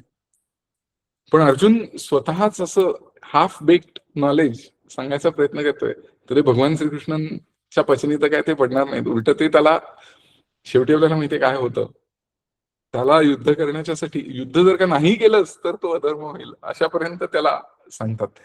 तर ते असं म्हणतात, तू जाणता तरी म्हणविसी परी नेणिवेसे न सांडिसी आणि शिकवो म्हणू तरी बोलसी बहुसाल नीती. अरे तू स्वतःला जाणता म्हणतोस, पण नेणीव काय तू सोडत नाहीयेस, आणि तुला शिकवायला जावं तर तूच आम्हाला बहुसाल नीती काय आहे ती शिकवतोयस, असं तूच उलट शिकवतोयस. आता इथे कसं आहे बरं का, की अर्जुनाला असं वाटतं की ज्ञानप्राप्ती हीच प्रमुख उद्देश आहे, आणि ते आहेच. पण where are you in this journey? म्हणजे सांख्य लोक जे आहेत ना, म्हणजे त्यांचं सगळं करून झालेलं आहे आणि आता ज्ञानप्राप्तीच्या अगदी जवळ असे ते आहेत. व्हेरॅज कर्मयोगी म्हणजे जे कर्म करणारे आहेत, ते कर्म करून करून तिथे त्यांना जायला हवं. या संबंधीची एक एनालॉजी असेल, प्रवास करताना एकदा सुचली अशी, की आपण ज्या वेळेला इंटरनॅशनल प्रवास करत असू सपोज, आणि काउंटर जवळ असू एअरलाईनच्या, आणि रांग भली मोठी आहे, अगदी काउंटरच्या रांगेच्या शेवटच्या टोकाला जो माणूस आहे त्याच्याकडे बघितल्यानंतर आपल्याला असं वाटतं याचं बरं आहे बाबा, लगेचच याला होतंय, लगेचच जाऊन आता सामान टाकेल आणि जाऊन बसेल तिथे. अरे पण तो देखील तिथूनच गेलेला आहे, त्या रांगेतूनच जाऊन त्याला तिथपर्यंत मिळालेलं आहे जायला. असं नाही की तू तू जर काय मध्येच रांग सोडून जाशील, मध्ये तुला घुसू तर कोणी देणार नाही, आणि तू रांग जर का सोडून तिथे काउंटरवर जाशील तर कोणी तुझं ऐकणार नाही. मग तू बॅगेज घेऊन तुझ्या गंतव्यस्थानी कशाबरोबर पोहोचशील? उलट निष्क्रियतेचं बॅगेज आपल्या ओझं आपल्या खांद्यांवरती उगाचच होईल. त्यापेक्षा ज्या कर्तव्य कर्म तुझी आहेत ती करत करत करत तू तिथे पोहोचील. तो देखील तसाच गेलेला आहे. तो सांख्य हे जे आहेत लोक, की ते तिथपर्यंत कर्मांनीच गेलेले आहेत, पण आता त्यांचं ते सगळं करून झालेलं आहे. तुझं नाही झालंय, त्यामुळे तू हे सोडू नाही शकत, असं त्यांना सांगायचंय. आपल्याला सकाळी उठल्यावरती काय आठवतं यावर ते अवलंबून आहे. सकाळी उठल्यानंतर आपल्याला देव आठवतो का, आज काय काय करायचंय, आजच्या डेडलाईन्स काय आहेत, ह्याच्यावरती ते अवलंबून आहे. आणि नक्कीच बहुतांशी लोकांचं, आपल्या सगळ्यांचं असं असेल की अरे आज हे हे करायचंय, मग आपल्याला कर्म करणं भागच आहे की नाही. मग आपण कर्तव्य कर्म सोडू नाही शकत. स्वधर्म कर्माचं आमच्या स्वामींनी एक अतिशय सुंदर व्याख्या केलेली आहे. त्यांनी असं म्हटलंय की गुणांनी तयार झालेलं व्यक्तिमत्व आणि ओघाने आलेलं कर्तव्य कर्म यांचा सुंदर संयोग होऊन जे कर्म होतं त्याला स्वधर्म कर्म असं म्हणतात. की अरे प्राप्त कर्तव्य कर्म तुझी शक्ती बुद्धी ह्यांच्याशी निगडीत, किंवा तुझं जे व्यक्तिमत्व डेव्हलप झालेलं आहे त्यानुसार ओघाने आलेलं जे कर्तव्य कर्म आहे ते तुला करायलाच हवं आणि ते चूज करता यायला हवं असं, किंवा चूज करता येत नसेल तर तू श्रेष्ठ व्यक्तींचा सत्संग धर, तुला कळेल त्याच्यातून. इथे आपल्याला कळतं ना की आज माझं अमुक एक काहीतरी पिक्चर पाहायला जायचंय, पण इथे आज बाजूला आपल्या घरातल्याच एखाद्या व्यक्तीची तब्येत बरी नाहीये, तर तिकीटं काढलेली आहेत, अगदी जाणारच होतो, नाही जायचंय तिथे, हे आपल्याला बरोबर कळतं. तर ते कर्तव्य कर्म त्यावेळेला काय हॉस्पिटलमध्ये घेऊन जाणं हे कर्तव्य कर्म आहे की नाही. मग हे आपल्याला जसं समजतं तसंच इथे युद्धाचं कर्तव्य कर्म, तू क्षत्रिय आहेस आणि युद्धात आत्ता चालू होणार आहे त्यावेळेला तू शस्त्र टाकून बसणं हे अपेक्षित नाही. पुढे त्याबद्दलचे असे श्लोक आहेत की न कर्मणा मनारंभात नैष्कर्म्यम पुरुषोष्णुते न च संन्यसनादेव सिद्धीम समधी गच्छती. म्हणजे कुणी कर्माचा आरंभ केल्या विनाच नैष्कर्म्य स्थिती प्राप्त करून घेऊ नाही शकत. कर्मच केलं नाही, आता नैष्कर्म्य अवस्था आहे का ती? नाही. नैष्कर्म्य अवस्था तेव्हा ज्या वेळेला सगळं करून झालेलं आहे. म्हणजे परत आमच्या स्वामींनी असं म्हटलेलं आहे की कर्म न केल्यामुळे आलेला रिकामेपणा आणि कर्म करून झाल्यानंतर आलेला मोकळेपणा यामध्ये जमीन आसमानाचं अंतर आहे. म्हणजे जर का आपण पाण्याचा घडा घेतला तर तो रिकामा असेल, तर रिकामा असताना देखील त्यामध्ये पाणी न ओतणं आणि तो घडा पूर्णपणे भरलेला असल्यानंतर त्यामध्ये पाणी न ओतणं, क्रिया एकच आहे, पाणी न ओतण्याची, पण सिच्युएशन्स आर डिफरंट. तर त्यामुळे पाणी कधी न ओतायचंय हे कळलं पाहिजे. त्यामुळे निष्क्रियतेला नैष्कर्म्य अवस्था असं समजण्याचा तू म्हणजे ह्याच्याने तू चूक करू नकोस त्याची, असं त्यांना सांगायचं आहे. त्याचप्रमाणे कर्म जर का तू मध्येच सोडून दिलंस तर तू पूर्णत्वाला कधीही प्राप्त होणार नाहीस असं त्यांना सांगितलंय. नच संन्यसनादेव सिद्धीम समधी गच्छती. सिद्धी म्हणजे पूर्णावस्थेला तू प्राप्त नाही होणार. आणि पुढे म्हटलंय की नाही कश्चित क्षणमपि जातु तिष्ठत्य कर्मकृत कार्यते यवशः कर्म सर्व प्रकृती जैर गुणैही. म्हणजे अरे कुणीही क्षणभर देखील कर्म केल्या वाचून राहू शकत नाही असं जर का आहे, आणि कर्म केल्या वाचून तुझी शरीराची यात्रा देखील कशी चालेल, चालणार नाही. त्यामुळे तुला कर्म करायलाच हवं. विनोबांनी असं म्हटलेलं आहे की अर्जुनाने जर का सगळी युद्धनिवृत्ती करून तो जर का वनामध्ये गेला असता तो तिथे हरणं मारत बसला असता, कारण मूळची क्षात्र वृत्ती. तशी जर काय तर इथे तू तुझी ड्युटी का नाही करत आहेस. तर असं देखील पुढे म्हटलेलं आहे 18व्या अध्यायामध्ये तो श्लोक येतो की सहजम कर्म कौंतेय सदोषमपि न त्यजेत सर्वारंभा ही दोषेण धूमेनाग्नी रिवावृतः.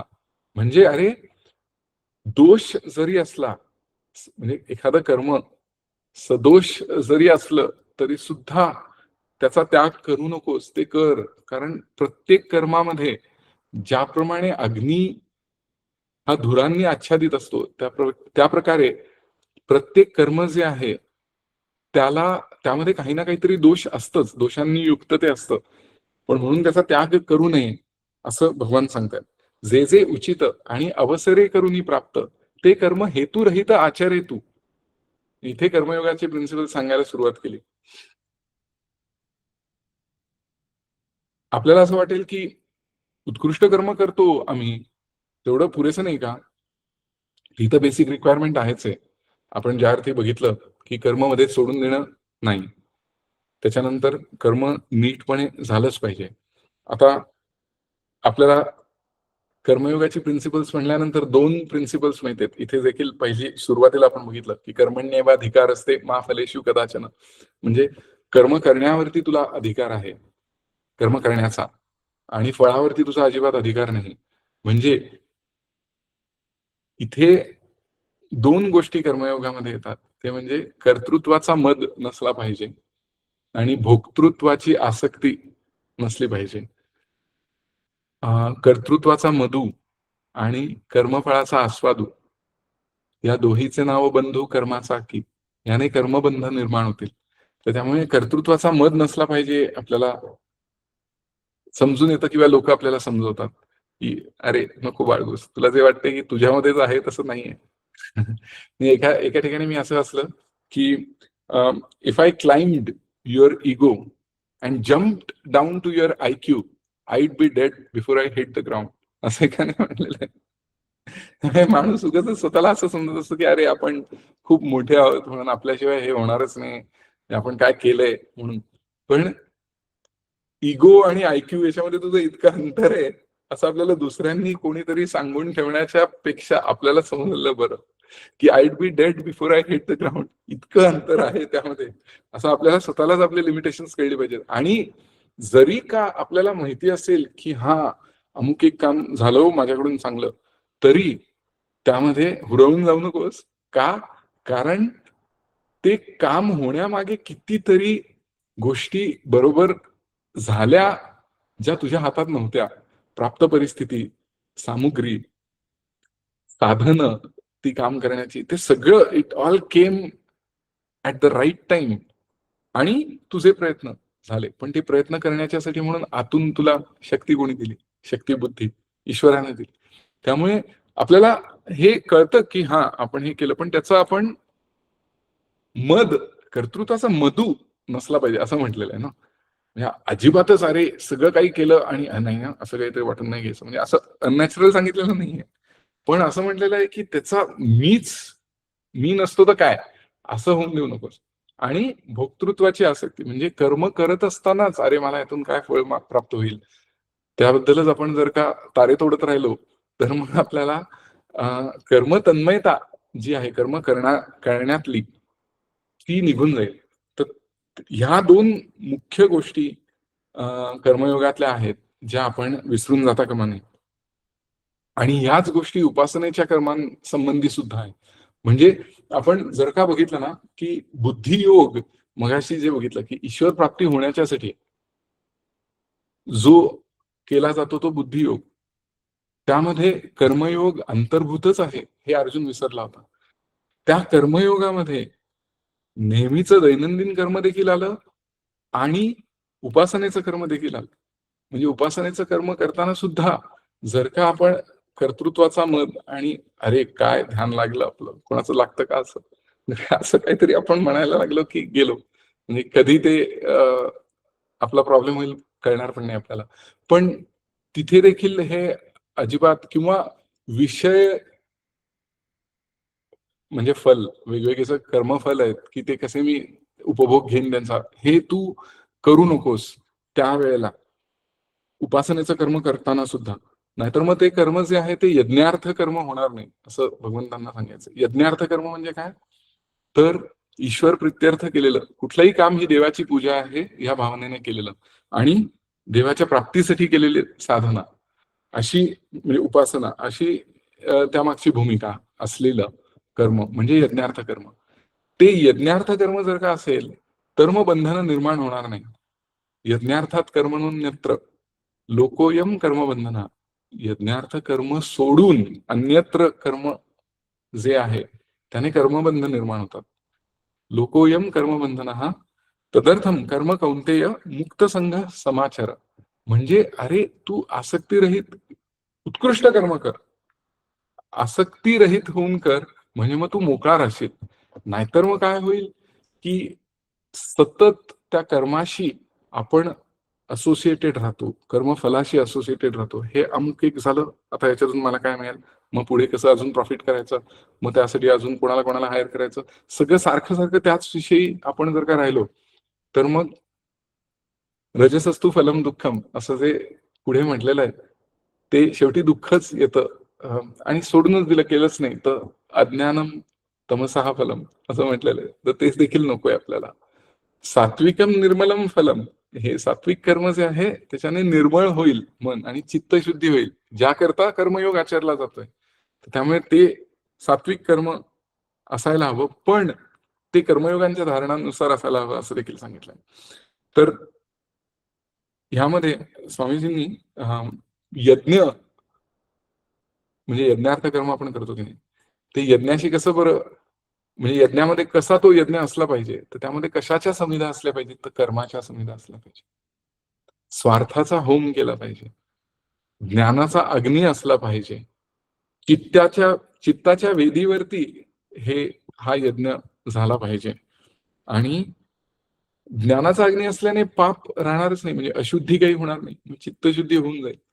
तर त्यामुळे यज्ञ करणारा जो जीव असतो तो त्यामुळे पावन होतो, असं त्यांनी म्हटलंय. आता बघा, जर का कर्तृत्वाचा मधू एक आपल्याला समजून गेलं, पण कर्मफलाचा आस्वादू म्हणजे अरे, कोणी जर का ह्याला असं मिसअंडरस्टँड केलं, की याचा अर्थ म्हणजे आम्ही आमच्या कर्माचं उद्देशच ठरवायचं नाही का? असा म्हणून जर का चुकीचा अर्थ लावला, तर मग अनर्थच होऊन जाईल की नाही? की अरे मग काय मजाच नाही. आपण कर्म कशासाठी करतो आहोत? ऑब्जेक्टिव्ह काय आहे? हेच आपण विचारात घ्यायचं नाही. पण आता विचार करा, की हे कोणी सांगितलंय? श्रीकृष्णांनी सांगितलंय की नाही कर्मयोगाचं. तर तो असं काहीतरी इम्प्रॅक्टिकल सांगेल का? नाही. कारण कृष्णाने एकीकडे ज्यावेळेला कर्ण म्हणाला, की भीष्म युद्धात भाग घेईपर्यंत मी भाग घेणार नाही. तर त्याला जाऊन म्हणाले, की तोवरपर्यंत तू आमच्या बाजूने लढ. इतके प्रॅक्टिकल ते आहेत. तर ते असं इम्प्रॅक्टिकल असं कधीतरी म्हणतील का, की कर्म करायचं, पण का करतोयस? किंवा त्याचा उद्देश काय आहे त्याचं? ह्याकडे लक्ष ठेवायचं नाही. असं काहीतरी इम्प्रॅक्टिकल सांगणारच नाही. आमचे स्वामी असं म्हणायचे, जर का तसं जर का असतं, तर कृष्णाने सांगितलं असतं, "अर्जुना, तू इकडे-तिकडे कुठेतरी बाण मार. मग आपण प्रोग्रेस रिपोर्ट लिहून टाकू, की युद्ध केलं म्हणून." असं काही त्यांनी केलं नाही. बरोबर तिथे झालंच पाहिजे आणि पूर्ण होल हार्टेडली युद्ध करायला पाहिजे. हाल्फ हार्टेडली नकोय. म्हणजे त्यांना एवढं सगळं सांगितल्यानंतर सुद्धा अर्जुन ज्यावेळेला भीष्मांवरती वार करण्याच्यासाठी म्हणून कचरत होता, त्यावेळेला स्वतः श्रीकृष्ण, तू नाही तर मी जाऊन त्यांना मारीन म्हणून ते निघाले होते मारायला. हे आपल्याला माहितीये. त्यामुळे असं काहीतरी इम्प्रॅक्टिकल कर्मयोगामध्ये कधीही सांगितलं जाणार नाही. स्वामींचं आमच्या एक उदाहरण ते नेहमी द्यायचे, की आपण केमिस्ट्रीच्या लॅबमध्ये आहोत आणि पोटॅशियम परमॅंगनेट आपल्या हातामध्ये टेस्ट ट्यूब मध्ये घेतलेलं आहे आणि त्याच्यामधून हीट केल्यानंतर ऑक्सिजन निर्माण होतो की नाही? KMnO4 ला हीट केल्यानंतर ऑक्सिजन निर्माण होतो. तर तिथे हीटच करायला पाहिजे. तिथे उदबत्ती ओवाळून काही होणार नाही म्हणाले. त्यामुळे जे कर्म त्याचा उद्देश काय ऑक्सिजन निर्माण होणं, मग तुला हीट करायलाच हवी ती टेस्ट ट्यूब. तर त्याप्रमाणे इथे सांगितलेलं आहे, त्याचा विपर्यास काहीतरी अर्जुन करायला पाहत होता किंवा इतर कोणी जर का नुसतं वरवर बघतील तर त्यांना त्याच्यातला विपर्यास असा वाटू शकेल, पण तसं अजिबातच सांगितलेलं नाहीये. इट्स व्हेरी व्हेरी सायंटिफिक आणि डीप. आता मेन भाग कुठे येतो माहितीये, की ज्या वेळेला आपल्याला प्राप्त कर्तव्य कर्म आपण करतोय, नीटपणे करतोय, ते करत असताना सुख, दुःख, लाभ, हानी, जय, पराजय हे काहीही झालं तरी त्याला माझी ना नाही, अशी ज्यावेळेला चित्ताची स्थिती होईल, तेव्हा तू ते कर्म केल्यानंतर तुला पाप लागणार नाही, असं भगवंत सांगतात. म्हणजे it's a very important message, की अरे कोणाला तरी मारणं, मग पापच लागणार. मग तर कुठल्याही देशाचा जो मिलिटरीमध्ये जे असतील सैनिक, त्यांनी समोरच्यांच्या सोल्जर्सना जर का मारलं तर मग त्यांना पापच लागलं पाहिजे. पण मग तसं असतं तर कोणी लढायला तयारच झालं नसतं. पण तसा नाहीच आहे त्याचा अर्थ, की ज्यावेळेला आपण आपलं प्राप्त कर्तव्य कर्म नीटपणे करतोय, without keeping an eye on, की हीच फ्रुट्स मला मिळाली पाहिजे. मी जिंकलोच पाहिजे किंवा माझ्याकडून हे असं झालंच पाहिजे, अमुक एक हे मिळालंच पाहिजे, असं नाही. मी करतोय ना 100%, आता result is up to God. जे काय असेल त्याच्यावरती. आपण जर का विचार करूया, की कोणीतरी इंटरनॅशनल ट्रॅव्हल कुठेतरी लग्नासाठी म्हणून प्लॅन करत होतं, आपल्या जिथे आपण राहतो तिथून दुसरीकडे. सगळं तिकीट वगैरे बुक केलेलं, सगळं काही चांगलं होणार होतं. 4 दिवसापूर्वी युद्धच चालू झालं. आता मी जाऊच नाही शकत. कसं बरं करणार? पण ते आपल्या हातात नाहीच आहे ना. त्यामुळे आपण कितीही काही ठरवलं तरी सगळ्या गोष्टी बरोबर आपल्याप्रमाणेच होतील असं नाहीये. त्याला मी तयार असणं सर्वप्रथम आणि माझे 100% दिल्यानंतर माझी जे काही आउटकम येईल त्याला ना नसणं. ह्या भूमिकेत जर का आपण राहिलो, तर तू हे युद्धाचं कर्म जे करत आहेस, म्हणजे प्रत्यक्ष भीष्म द्रोणांना सुद्धा ज्यावेळेला तू मारशील, त्याचं पाप तुला लागणार नाही. हे भगवान सांगतात. सुख दुःखे समे कृत्वा लाभा लाभौ जया जयौ ततो युद्धाय युजस्व नैवम पापम अवाप्स्यसि. म्हणजे त्याचं पाप तुला लागणार नाही. आणि त्याच्याने होईल काय, तर चित्तामध्ये कमालीची स्थिरता येईल.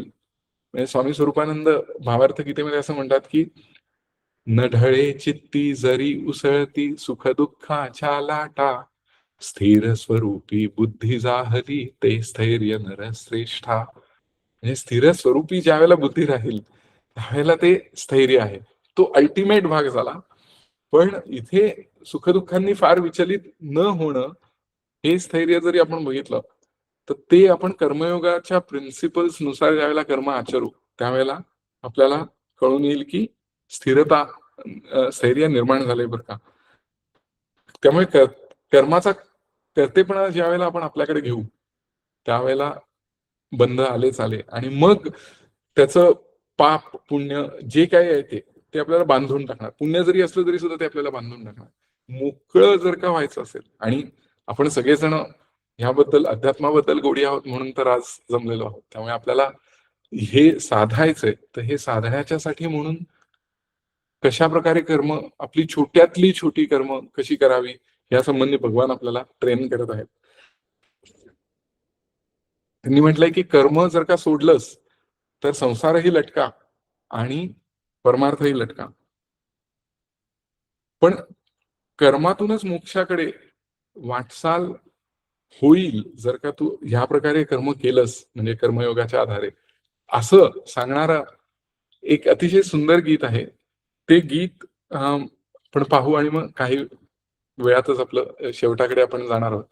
पण ते नारायण दातारांनी फार सुरेख लिहिलेलं आहे की आपुली आपुली कर्मे करिता मोक्ष येतसे सहजची हाता स्वभाव गुणते वेगवेगळे वर्णचारते यास्तव रचिले.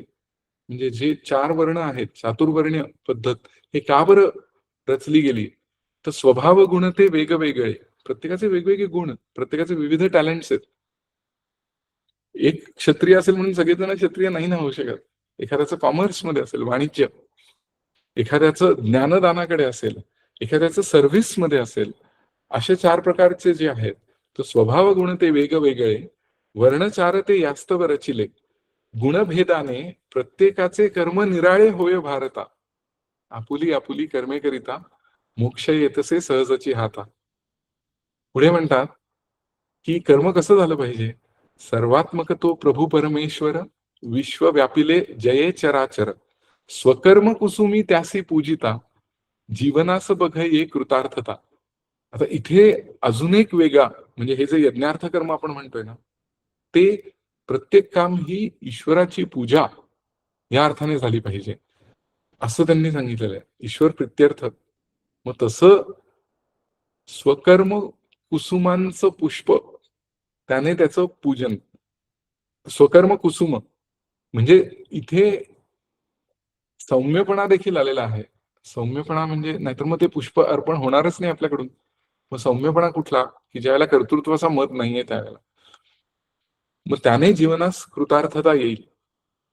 पुढे म्हटलंय बरा विगुण ही धर्म आपुला नच परक्याचा जरी चांगला उणेपणा तो नरान बाधे नियत आपुले कर्म पाळिता. परधर्म भयावह असं म्हटलेलं आहे की नाही की अमुक एक करतो त्याप्रमाणे मी माझं प्रोफेशनच चेंज करून टाकलं. माझं लाइकिंग असो नसो मी काही बघितलंच नाही. त्याला तेवढे पैसे मिळतात मलाही तेच करायचं. पण तुला ते आवडतच नाहीये. बरा विगुण ही धर्म आपुला नच परक्याचा जरी चांगला. दुसऱ्याचा जरी चांगला असेल तरी तो परक ते मला पॅलेटेबल असेल असं नाही. उणेपणा तो नरान बाधे. इथे पण युनिव्हर्सॅलिटी इथे सांगितलेली आहे बघा. कोणाचंही कुठलंही प्रोफेशन असेल एक अतिशय उच्च कोटीतलं ज्याला समाजामध्ये आज अगदी मानाचं स्थान आहे अशा प्रकारचं कर्म एखादा माणूस करतोय आणि एखादा विवेकानंदांनी असं म्हटलं होतं की एखादा झाडू जरी झाडत असेल पण तो अगदी नीटपणे झाडत असेल तर कर्मयोग त्याच्यामध्ये भिनलेला आहे. म्हणजे अशा अर्थाने त्यांनी सांगितलेलं आहे की तो त्याची ड्युटीज परफेक्टली करत आहे. त्यामुळे इथे उणेपणा तो नरान बाधे नियत आपुले कर्म पाळिता. नियत कर्म तुझं पालन करत असताना उच्च नीच काही नाही. तू कसं करतोयस त्यावरती ते अवलंबून आहे आणि परमार्थ मार्ग सगळ्यांच्यासाठी one and only same, equal असं आहे. तिथे वर-खालीपणा नाही. आपल्याला माहितीये, ऊचे नीच काही नेणे भगवंत, तिष्ठे भावभक्ती देखोनिया. तू कुठे थांबतो भावभक्तीने तू ईश्वर प्रित्यर्थ काम करत असलास तर. आणि शेवटी असं म्हटलेलं आहे त्यांनी, की कर्मफलेच्छा आणि अहंता पार्था दोन्ही सोडून देता. दोन्ही सोडून दिल्यानंतर काय होतील? समान होती कर्मे सारी. सोडावे निज कर्म का वृथा? मग कर्म सोडायचं का वृथा? असं जे सुरेख सांगितलेलं आहे, ते प्रथम आपण त्याचं गायन बघू आणि मग शेवटाकडे आपण बघूया.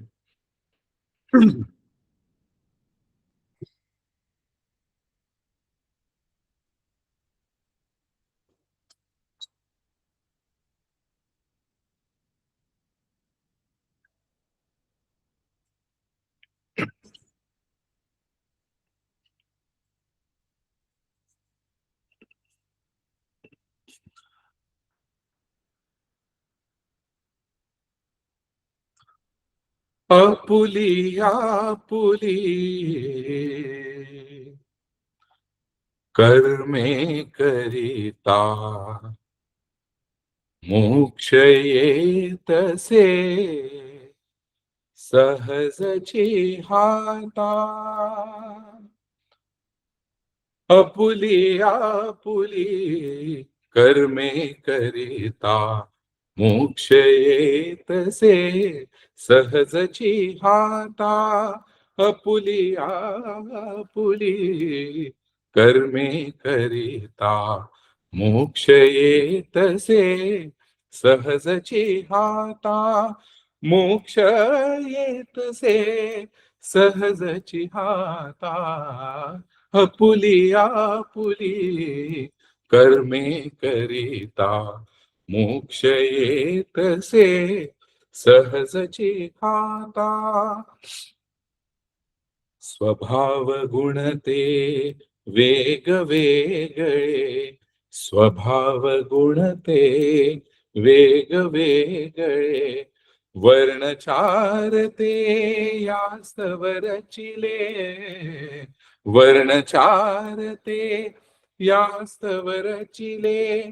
गुणभेदाने प्रत्येकाचे, गुणभेदाने प्रत्येकाचे. कर्म निराळे होय भारता. आपुली आपुली कर्मे करिता मोक्ष येतसे सहजची हाता. सर्वात्मक तो प्रभु परमेश्वर, सर्वात्मक तो प्रभु परमेश्वर. विश्व व्यापिले जये चराचर. सर्वात्मक तो प्रभु परमेश्वर, विश्व व्यापिले जये चराचर. स्वकर्म कुसुमी त्यासी पूजिता, स्वकर्म कुसुमी त्यासी पूजिता. जीवनास मग ये कृतार्थता. आपुली आपुली कर्मे करिता मोक्ष येतसे सहजची हाता. बरा विगुण तो धर्म आपुला, नच परक्याचा जरी चांगला. बरा विगुण तो धर्म आपुला, नच परक्याचा जरी चांगला. उणेपणा तो नरान बाधे, उणेपणा तो नरान बाधे. नियत आपुले कर्म पाळिता. आपुली आपुली कर्मे करिता मोक्ष येतसे सहजची हाता. कर्म फलेच्छा आणि अहंता कर्मफलेच्छा आणि अहंता पार्था दोन्ही सोडून देता पार्था दोन्ही सोडून देता समान होती कर्मे सारी समान होती कर्मे सारी सोडावे निज कर्म का वृथा आपुली आपुली कर्मे करिता मोक्ष येतसे सहजची हाता मोक्ष येतसे सहजची हाता आपुली आपुली कर्मे करिता मोक्ष येतसे सहजची हाता मोक्ष येतसे सहजची हाता मोक्ष येतसे सहजची हाता.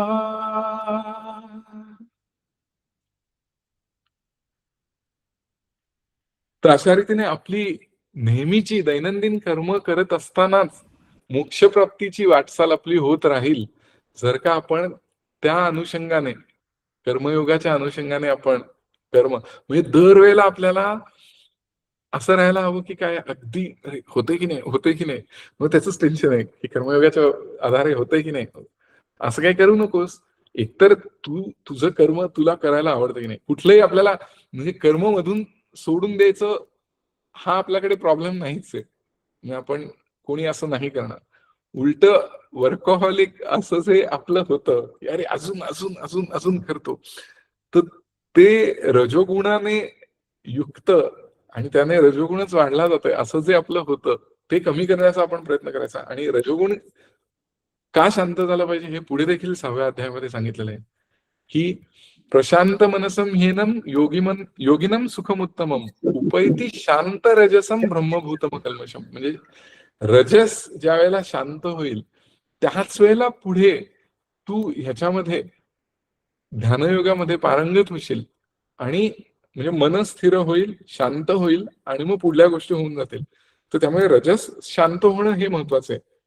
आणि ते कधी बरं होईल तर रजोगुणाचं आपल्याला कॅरेक्टरिस्टिकच माहिती समर्थांनी सांगितलेली आहे की माझे घर माझा संसार देव कोण आणीला थोर ऐसा करी जो विचार तो रजोगुण. अरे माझं हे सगळं ते नको असू दे. तर त्यामुळे कर्तृत्वाचा मधू नको. त्यानंतर कर्मफलाचा आस्वादू नको कारण तिथे कर्म करण्याची तन्मयता म्हणजे कर्म करतानाची जी तन्मयता आहे ती त्याच्याने हॅम्पर होईल. तर ते करू नकोस. कर्म करायला आवडतंय ना तुझं 100% त्यामध्ये दे. ते करताना देवाचं नाव घेत राहा. म्हणजे पुढे योगा कर्मसु कौशलम अशी जी एक भगवानांनी सांगितलेली आहे व्याख्या आपण म्हणू शकतो योगाची. तर तिथे उत्कृष्ट कर्म अगदी सहजतेने होणं हे कौशल्य अशा अर्थाने देखील आहे. आणि आमच्या स्वामींनी त्यांच्या पुस्तकामध्ये असं लिहिलेलं आहे की कर्मसु योगा कौशलम असा देखील त्याचा अर्थ घेऊ शकतो की कर्म करीत असताना एक लक्ष देवाकडे ठेवणं हे कौशल्य प्राप्त झालं. सगळ्या संतांनी हे सांगितलेलंच आहे. तुकडोजी महाराज एके ठिकाणी असं म्हणतात की नच जाई पुण्यधामा बस रे करीत कामा कामात लक्ष रामावरी ठेव अंतरीचे हरिनाम हे फुकाचे जप मानवा तू वाचे असं त्यांनी सांगितलंय. त्यामुळे काम करीत असताना रामावरती लक्ष ठेव. ती कुशलता तू प्राप्त करून घे. कौशल्य तुझं प्राप्त होऊन जातं. आणि दुसरं आहेच आहे की काम करणाऱ्या माणसाचं त्या किती सहजतेने ते काम होतंय त्यावरून त्याचं कौशल्य ठरत असतं. आपल्याला रावसाहेब सगळ्यांना पुलांचे माहिती आहेत आणि ते काय होतं ज्यावेळेला मानापमान नाटक असतं आणि तो धैर्यधर ज्यावेळेला गाणं गात असतो आणि अतिशय धीम्या गतीमध्ये तो ते या नवनवल नयनोत्सव आहे हे गाणं गातो आणि मग त्याची जी खरडपट्टी काढली जाते रावसाहेबांकडून सगळ्यांना आपल्याला माहितीये. मग तो म्हणतो की आम्ही काय बदलू नाही का शकत म्हणून तो सिंगर ज्यावेळेला थोडं धैर्य गोळा करून सांगितल्यानंतर त्यांनी असं सांगितलं बदला की पण तुमचा अधिकार आहे का त्यावरती. तर कर्म उत्कृष्टपणे करत करत ते ज्या सहजतेने होतं त्याच्याने आपल्याला कर्मावरती अधिकार आपला प्राप्त होतो. त्यामुळे योग हा कर्मसु कौशलम, ह्याच्यामध्ये ते कौशल्य प्राप्त होणे यामध्ये अधिकार आहे.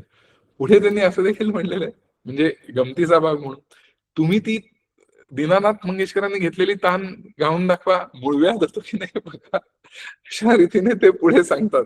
तर त्यामुळे रावसाहेबांच्या याच्यातून बरोबर कळून येतं की कर्मावरती अधिकार आहे का तुझा, ते कसं ठरेल ते त्यांनी सांगितलेलं आहे. म्हणजे या अशा प्रसंगांतून सुद्धा आपल्याला शिकायला मिळतं. आणि ह्या सगळ्याची वाटचाल जी आहे ती ज्ञानप्राप्तीकडे होईल जर का आपण अशा रीतीने करत राहिलो तर. स्वामींनी आमच्या असं लिहिलेलं आहे की ज्ञानाचा वसंत ऋतू जर का फुलायचा असेल तर अंतःकरण तेवढं डेव्हलप पाहिजे की नाही. अंतःकरणाची वनश्री, विकसित अंतःकरणाची वनश्री हवी. कारण माळरान जर का असेल, डेव्हलप्डच नाहीये अंतःकरण, तर माळरानावरती वसंत ऋतू कसा काही बरं येईल. त्यामुळे ते अंतःकरण डेव्हलप करणं, चित्तशुद्धी होणं, ह्यासाठी म्हणून तर कर्मयोग आपला आहे सांगितलं. कारण ते कर्म करत करत करतच तू मोक्षाकडे प्राप्ती तुझी करून, मोक्षाकडे वाटचाल करून घेशील. शेवटी आपण स्वामी स्वरूपानंदांचा एक संजीवनी गाथेतला अभंग आहे. त्यांनी असं म्हटलेलं आहे की घडेचे स्वभावे कर्म ते आघवे, भावे समर्पावे हरी पायी. आता जे स्वभावे म्हणजे सहजपणे आलेलं जे कर्तव्य कर्म आहे, घडे जे स्वभावे कर्म ते आघवे, म्हणजे ते सहज रीतीने आपल्याकडून घडतंय. तर अधिक उंच लेवलला कसं नेऊ. कोणी असं म्हणेल की आम्ही नीट करतो कर्म, बास तेवढंच झालं. तर ते बेसिक लेवल आहे, म्हणजे त्याच्या ते करत नसू तर काहीतरी चुकतंय. तर ती बेसिक लेवल आहे. अजून उंचावत कसं नेणं अंतःकरण, किंवा हा अजून त्याचे मायन्यूट ऍस्पेक्ट वरती सगळं चालू आहे. तर घडे जे स्वभावे कर्म ते आघवे एवढं झालं ना, मग काय करायचं. भावे ते समर्पावे हरिपावे हरिपायी. मग पुढे त्यांनी म्हटले देता घेता भोगता, देता घेता करता भोगता नारायण, भाव परिपूर्ण असो द्यावा. म्हणजे देणारा नारायण आहे, घेणारा नारायण आहे, करता नारायण आहे, भोगता नारायण आहे. अशी तुझी ती स्टेज अंतःकरणाची निर्माण होऊ दे. देता घेता करता भोगता नारायण, भाव परिपूर्ण असो द्यावा. तेणे शुभाशुभ कर्माचे बंधन न लागता जाणं मोक्ष लाभ. आता आपण जो विषय बघतो त्याच्यावरतीच सांगितलेलं आहे. त्याने शुभाशुभ असं जे कर्माचं बंधन आहे ते अजिबात लागणार नाही. पाप तुला काही लागणार नाही. आणि मग काय होईल. विनाश आहे, मोक्ष लाभ होईल. न लागता जाणं मोक्ष लाभ. आणि शेवटी ते असं म्हणतात, स्वामी म्हणे भक्तीपाशी चारी मुक्ती ऐसीची प्रचिती आली मज. म्हणजे चारी मुक्ती ज्या आहेत त्या भक्तीपाशी. कारण कर्म करून ते ईश्वराला अर्पण पण केलं ना, भाव पूर्ण रीतीने. त्यामुळे तिथे तुझं संपलं. मग outcome whatever it may be, तू त्या आउटकमला जर का तयार असशील घ्यायला, मी तयारच नसेन तर अवघड आहे. किमान I should be ready to accept the result. मग I would try to make it better and better. पण मला ऍक्सेप्टच नाहीये, हे चुकीचं झालं असं करून मग तू स्वतःच नुकसान करून घेशील. तर त्यामुळे अतिशय सुंदर असा हा कन्सेप्ट आहे कर्मयोगातला. आणि आपल्याला एक राहून राहून असं वाटतं की कुठे होते, म्हणजे वेन दे स्टार्टेड, भगवान श्रीकृष्ण आणि अर्जुन यांच्यातला संवाद कशा रीतीने सुरू होतो की मी लढणार नाही, का पाप लागेल, माझे लोक आहेत, मोहमयतेला बळी, सगळं काही. आणि तिथून अशा रीतीने शेवटी आणलेलं आहे. म्हणजे पुढे तर 18व्या अध्यायामध्ये भगवान असं अर्जुनाला विचारतात की मोह नष्ट झाला का. पण तू मोहमयतेलाच बळी पडलेला होतास ना. तर मोह गेला की झालं, तू करणार आहे बरोबर युद्ध. तर मोह गेला का. तर ज्ञानेश्वर महाराजांनी त्यावरती असं म्हटलेलं आहे की सूर्य जर का आपल्या डोळ्यामध्ये येऊन म्हणेल की अंधार आहे का रे, तशा प्रकारे आहे की प्रत्यक्ष भगवान त्यांनी हे सांगितलंय अर्जुनाला. आता ते येऊन विचारतायत की मोह गेला ना. मग तो शेवटी म्हणतो नष्टो मोहा स्मृतीर्लब्ध. तर त्यामुळे तिथे मोह नष्ट झाला हे 18व्या अध्यायामध्ये. आणि त्याला कसं तयार करत करत करत आणलंय. ब्युटी ज्ञानेश्वरीमध्ये जागोजागी आहे. जे गीतेच्या श्लोकांमधली ब्युटी आहे तिचं विस्तृत स्वरूप ज्ञानेश्वर महाराजांनी ज्ञानेश्वरीमध्ये सांगितलेलं आहे. हळूहळू आपण ते पुढे बघणारच आहोत. पण अजून एक गोष्ट याच्यामधली जी सगळ्यात भावते ती म्हणजे युनिव्हर्सॅलिटी, की प्राप्त कर्तव्य कर्म एखाद्याचं सामाजिक बाबतीतून बघितल्यानंतर किंवा समाजामध्ये एखाद्याचं कर्म खूप हीन मानलं जाईल, एखाद्याचं खूप चांगलं मानलं जाईल. पण ज्या परिस्थितीत तो जन्माला आला, ज्या परिस्थितीत त्याला ज्या सिच्युएशन्स मधून हे काम तो करतोय, त्याच्यामधून आपण असं म्हणू नाही शकत की तो माणूस परमार्थाला लायक नाहीये. उलट हा उच्च जे प्रकारचं काम करतोय असं त्याला जे वाटतंय, तो नीट करत नसेल तर तो लायक नाहीये परमार्थाला, असं सांगायचंय. कोणीही लायक आहे, म्हणजे युनिव्हर्सॅलिटी आहे त्याच्यात. गुरुदेव रानडेंनी असं शेवटी सांगितलेलं आहे की excellence is the mark of spirituality. म्हणजे how do you view excellence, म्हणजे की somebody is spiritual. Excellence in everyday work असं जे आहे ते. आणि आपल्याला खूप शिकायला मिळतं त्यातून, की आपण करता करता थोडस छोटस काम असतं पण ते आपण किती तणतण करून करत असतो, तर तसं न करावं. आपलं स्थैर्य कसं अबाधित राहील याकडे प्रयत्नशील असावं. हे सर्व आपण ह्या कर्मयोगाच्या अभ्यासाच्या आधाराने बघायचा प्रयत्न करतोय, पुढेही करू. जे बोलणं झालं ते सद्गुरूंच्या चरणी, भगवान श्रीकृष्णांच्या चरणी अर्पण करतो. पुंडलिक वरदा हरी विठ्ठल, श्री ज्ञानदेव तुकाराम, पंढरीनाथ महाराज की जय. जगद्गुरु श्री ज्ञानेश्वर महाराज की जय. जगद्गुरु श्री तुकाराम महाराज की जय. परमहंस सद्गुरु स्वामी स्वरूपानंद महाराज की जय. परमहंस सद्गुरु स्वामी माधवनाथ महाराज की जय. परमहंस सद्गुरु स्वामी माधवानंद महाराज की जय. सर्व संतन की जय. जय जय रघुवीर समर्थ. नमितो योगी थोर विरागी, तत्वज्ञानी संत, तो सत्कविवर परात्पर गुरु, ज्ञानदेव भगवंत. ओम.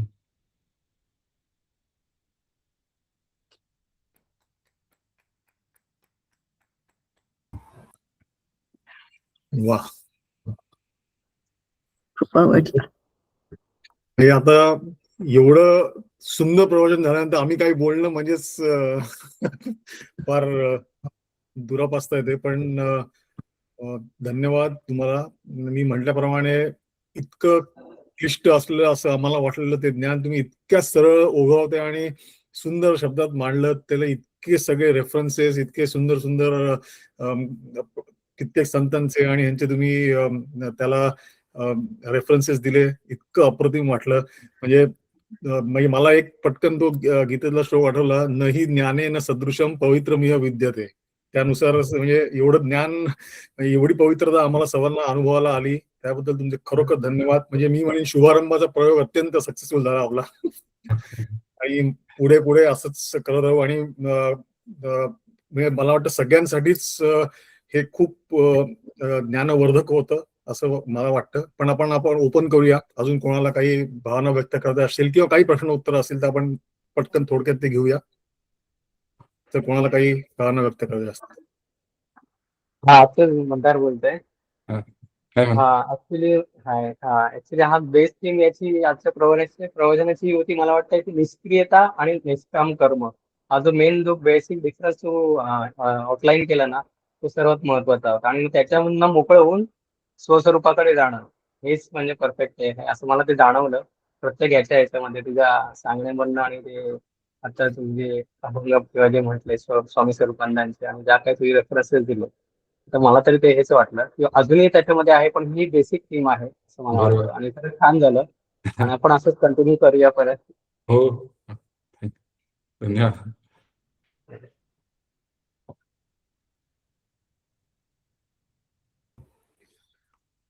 अजून काही प्रश्न असतील कोणाचे तरी तुम्ही विचारू शकता.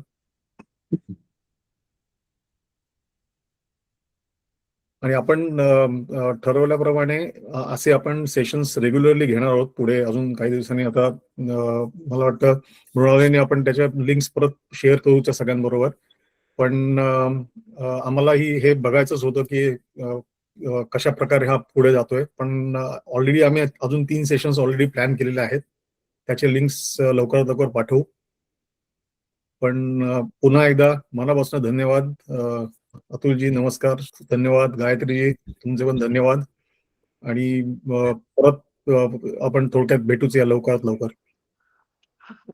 तुम्ही दोघांनी पुढाकार घेतलात आणि अतुलदादांचं ठरवलं त्याच्याबद्दल स्वरूपयोग तर्फे पण मी मनापासून कृतज्ञता व्यक्त करते. स्वामीजींच्या कार्याला अशा प्रकारे उठाव मिळतोय याचा आम्हाला सगळ्यांना मनापासून आनंद होतो. खऱ्या संस्कृतीची जागृती होणं आणि नक्की मानव जन्मात आपल्याला सगळ्यांना काय मिळवायचं आहे हे कळणं, हे आपण आता गीतेच्या माध्यमातून अतुलदादांच्याकडून समजावून घेतो आहोत. आणि त्यांनी ते अतिशय मार्मिक पद्धतीने आणि तरी हलक्या फुलक्या पद्धतीने आणि मध्ये मध्ये भारतातली वेळ तर अशी आहे आताची की जेवण झालेलं लोकांचं आणि चहा व्हायचा आहे. अशा वेळेला त्यांनी गाणं बिणं गाऊन लोकांना जागं ठेवलं. त्यामुळे त्यांना पण त्यांचंही कौतुक आहे अतुलदादांचं की त्यांनी ते अतिशय उत्तम प्रकारे कौशल्याने हाताळलं सगळं. अतुलदादा तुम्हालाही मनापासून धन्यवाद आणि नमस्कार आमच्या सगळ्यांना. अगदी अगदी. आणि तुम्ही म्हणलात त्याप्रमाणे स्वामीच करून घेतात. आपण आता एवढं शिकलोय, कर्म करायचं आपल्या हातात आहे, ते मग सगळे बघून त्यांनी ते त्यांना वाहून टाकलंच त्यांचं बोलणं. आणि जेव्हा बोलत होते ना अतुल, तेव्हा प्रत्येक वेळेला स्वामींची अशी लकोपणासारखी जाणवायची. म्हणजे त्यांचे जे हातभारे म्हणा, त्यांची ती लय आहे, बोलण्याचा तो साधेपणा, सरळपणा, तो ना प्रत्येक याच्यात असा रिफ्लेक्ट होत होता. असं वाटतं कधी काही पार्टला असं वाटतं की स्वामीच काहीतरी सांगतात की ज्यांनी आपण सगळ्यांनी स्वामींना पाहिलंय त्यांना असं वाटतं सगळ्यांना. आहे अनुश्री रोहित. हो, थँक्यू सो मच हे अरेंज केलं. अप्रतिम अप्रतिम. बरेच मनशांती देणार होतं, कारण की सध्या बऱ्याच गोष्टी घडतात. त्याच्यामध्ये एक मार्गदर्शक होतं की वरच्यांनीच पाठवलं की हे ऐक आणि यातून मार्ग शोध असा. So thank you. फक्त थँक्यू हा एकच शब्द आहे, बाकी काही नाहीये. Thank you so much. Thank you Mrinalini. परदेशातल्या मंडळींना बोला तुम्ही मग. मी माझ्या कलिग्सना म्हणजे मृणालिनी, महेश यांना आधी थँक्यू म्हणतो, त्यांनी ऑर्गनाईज करतात. आणि मी बरेच दिवस प्लॅन करत होतो मृणालिनी तुझ्या अध्यात्मवारीचं, जेव्हा आज पहिल्यांदा योग आला. आणि गायत्रीजी, अतुलजी, तुमचे आणि तुमच्या संस्थेचेही धन्यवाद. डेफिनेटली नक्कीच आवडेल आता इथून पुढचे सेशन्स हे करायला, कारण मी गीतेचं खूप वाचलेलं आहे, हे केलेलं आहे. पण तुम्ही जे रेफरन्सेस दिले वेगवेगळ्या संतांचे किंवा वेगवेगळ्या ह्याच्यातून जे उलगडत गेलं ते खूप छान आहे. आणि शेवटी जे योग कर्म सुकौशलम, कारण आम्ही स्वतः योगा टीचिंग मध्ये असल्यामुळे तो श्लोक आम्ही नेहमी वापरतो. आणि त्याचा जो अर्थ आहे तो वेगळ्या प्रकारे कसा सांगितला जाऊ शकतो ते तुम्ही जे सांगितलं शेवटी ते पण खूप आवडलं. डेफिनेटली येत राहू नक्कीच. मी एक रिक्वेस्ट करेल मृणालीजी तुम्हाला की हे पूर्ण जे काही आहे ते 3 सेशन्स फक्त ठेवू नका, अजून ठेवा. समाधान 3 सेशन्स मध्ये. 3 सेशन्स मध्ये काय होणार आहे सगळं. म्हणून हे जेवढं जास्त तुम्हाला ठेवता येईल, जसे आपण बाकीचे वेदांत सेशन्स मध्ये करतो, इफ यू कुड कम्प्लीट एव्हरीथिंग, तर फारच सुंदर असेल ते. नक्की नक्की. म्हणजे ह्या फीडबॅक बद्दल धन्यवाद. म्हणजे हे खरोखर प्रोत्साहन देणारच आहे. सो आम्ही हे नक्की करू. गायत्रीजी आणि अतुलजींशी आम्ही नक्की बोलू. आणि या संदर्भात, कारण त्यांचेही ते व्याप्ती बरीच असल्यामुळे ते कसं जास्तीत जास्त आपल्याला करता येईल ते करू. आणि तुम्ही म्हणता ते अगदी बरोबर आहे, 3 सेशन मध्ये काय होणार गीतेचं ज्ञान, पण जास्तीत जास्त करता येईल तेवढं आम्ही नक्की करायचा प्रयत्न करू. थँक्यू. अनुश्रीताईंनी आता जे म्हटलं त्याचं फक्त एक उदाहरण देते. स्वामी माधवनाथ, स्वामी माधवानंद या दोघांकडूनही आम्ही बऱ्याच जणांनी ज्ञानेश्वरी, गीता असं ऐकलेलं आहे. आणि त्या दोघांनी 2 वेळा किंवा जास्त वेळा ज्ञानेश्वरी सांगितली. काही वर्ष ते सांगत होते. एकेका ओळीवर 3-3, 4-4 प्रवचन सुद्धा होत असं पण असेल. त्यामुळे आपण किती व्यापक करू तेवढा विषय सूक्ष्म सूक्ष्म सूक्ष्म असा होत जातो. करेक्ट. परदेशातल्या मंडळींना माझी एक विनंती राहील प्रेमाची, की आपण ह्याचा जास्तीत जास्त प्रसार करूया. आता खरंच गरज आहे या सगळ्याची. म्हणजे नेमकं ज्ञान याबद्दलचं पोचणं, शुद्ध परमार्थ पोचणं, याची खूप गरज आहे आणि पुढच्या पिढीलाही ती पोचणं.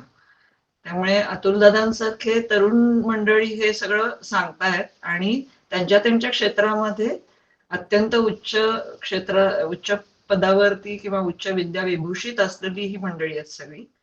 आणि ती मंडळी हे पोचवतायत म्हटल्यावर तरुण वर्ग आपोआप आकर्षित होईल. पण आपण त्यांच्यापर्यंत या कार्यक्रमाची माहिती पण पोचवली पाहिजे, त्याची पण गरज आहे. त्यामुळे मी जरूर ही विनंती करेन सर्वांना की आपण हे जरूर आपल्या पुढच्या पिढीपर्यंत पोहोचेल अशी नक्की कळकळीने सगळ्यांनी ही प्रयत्नांची ही कास बांधूया सगळ्यांनी, असं सुचवते. हरिओम. तुम्ही खूप छान सुचवलं. नक्कीच. छान अतुल, छान. सर्वांना धन्यवाद. धन्यवाद. धन्यवाद. थँक्यू.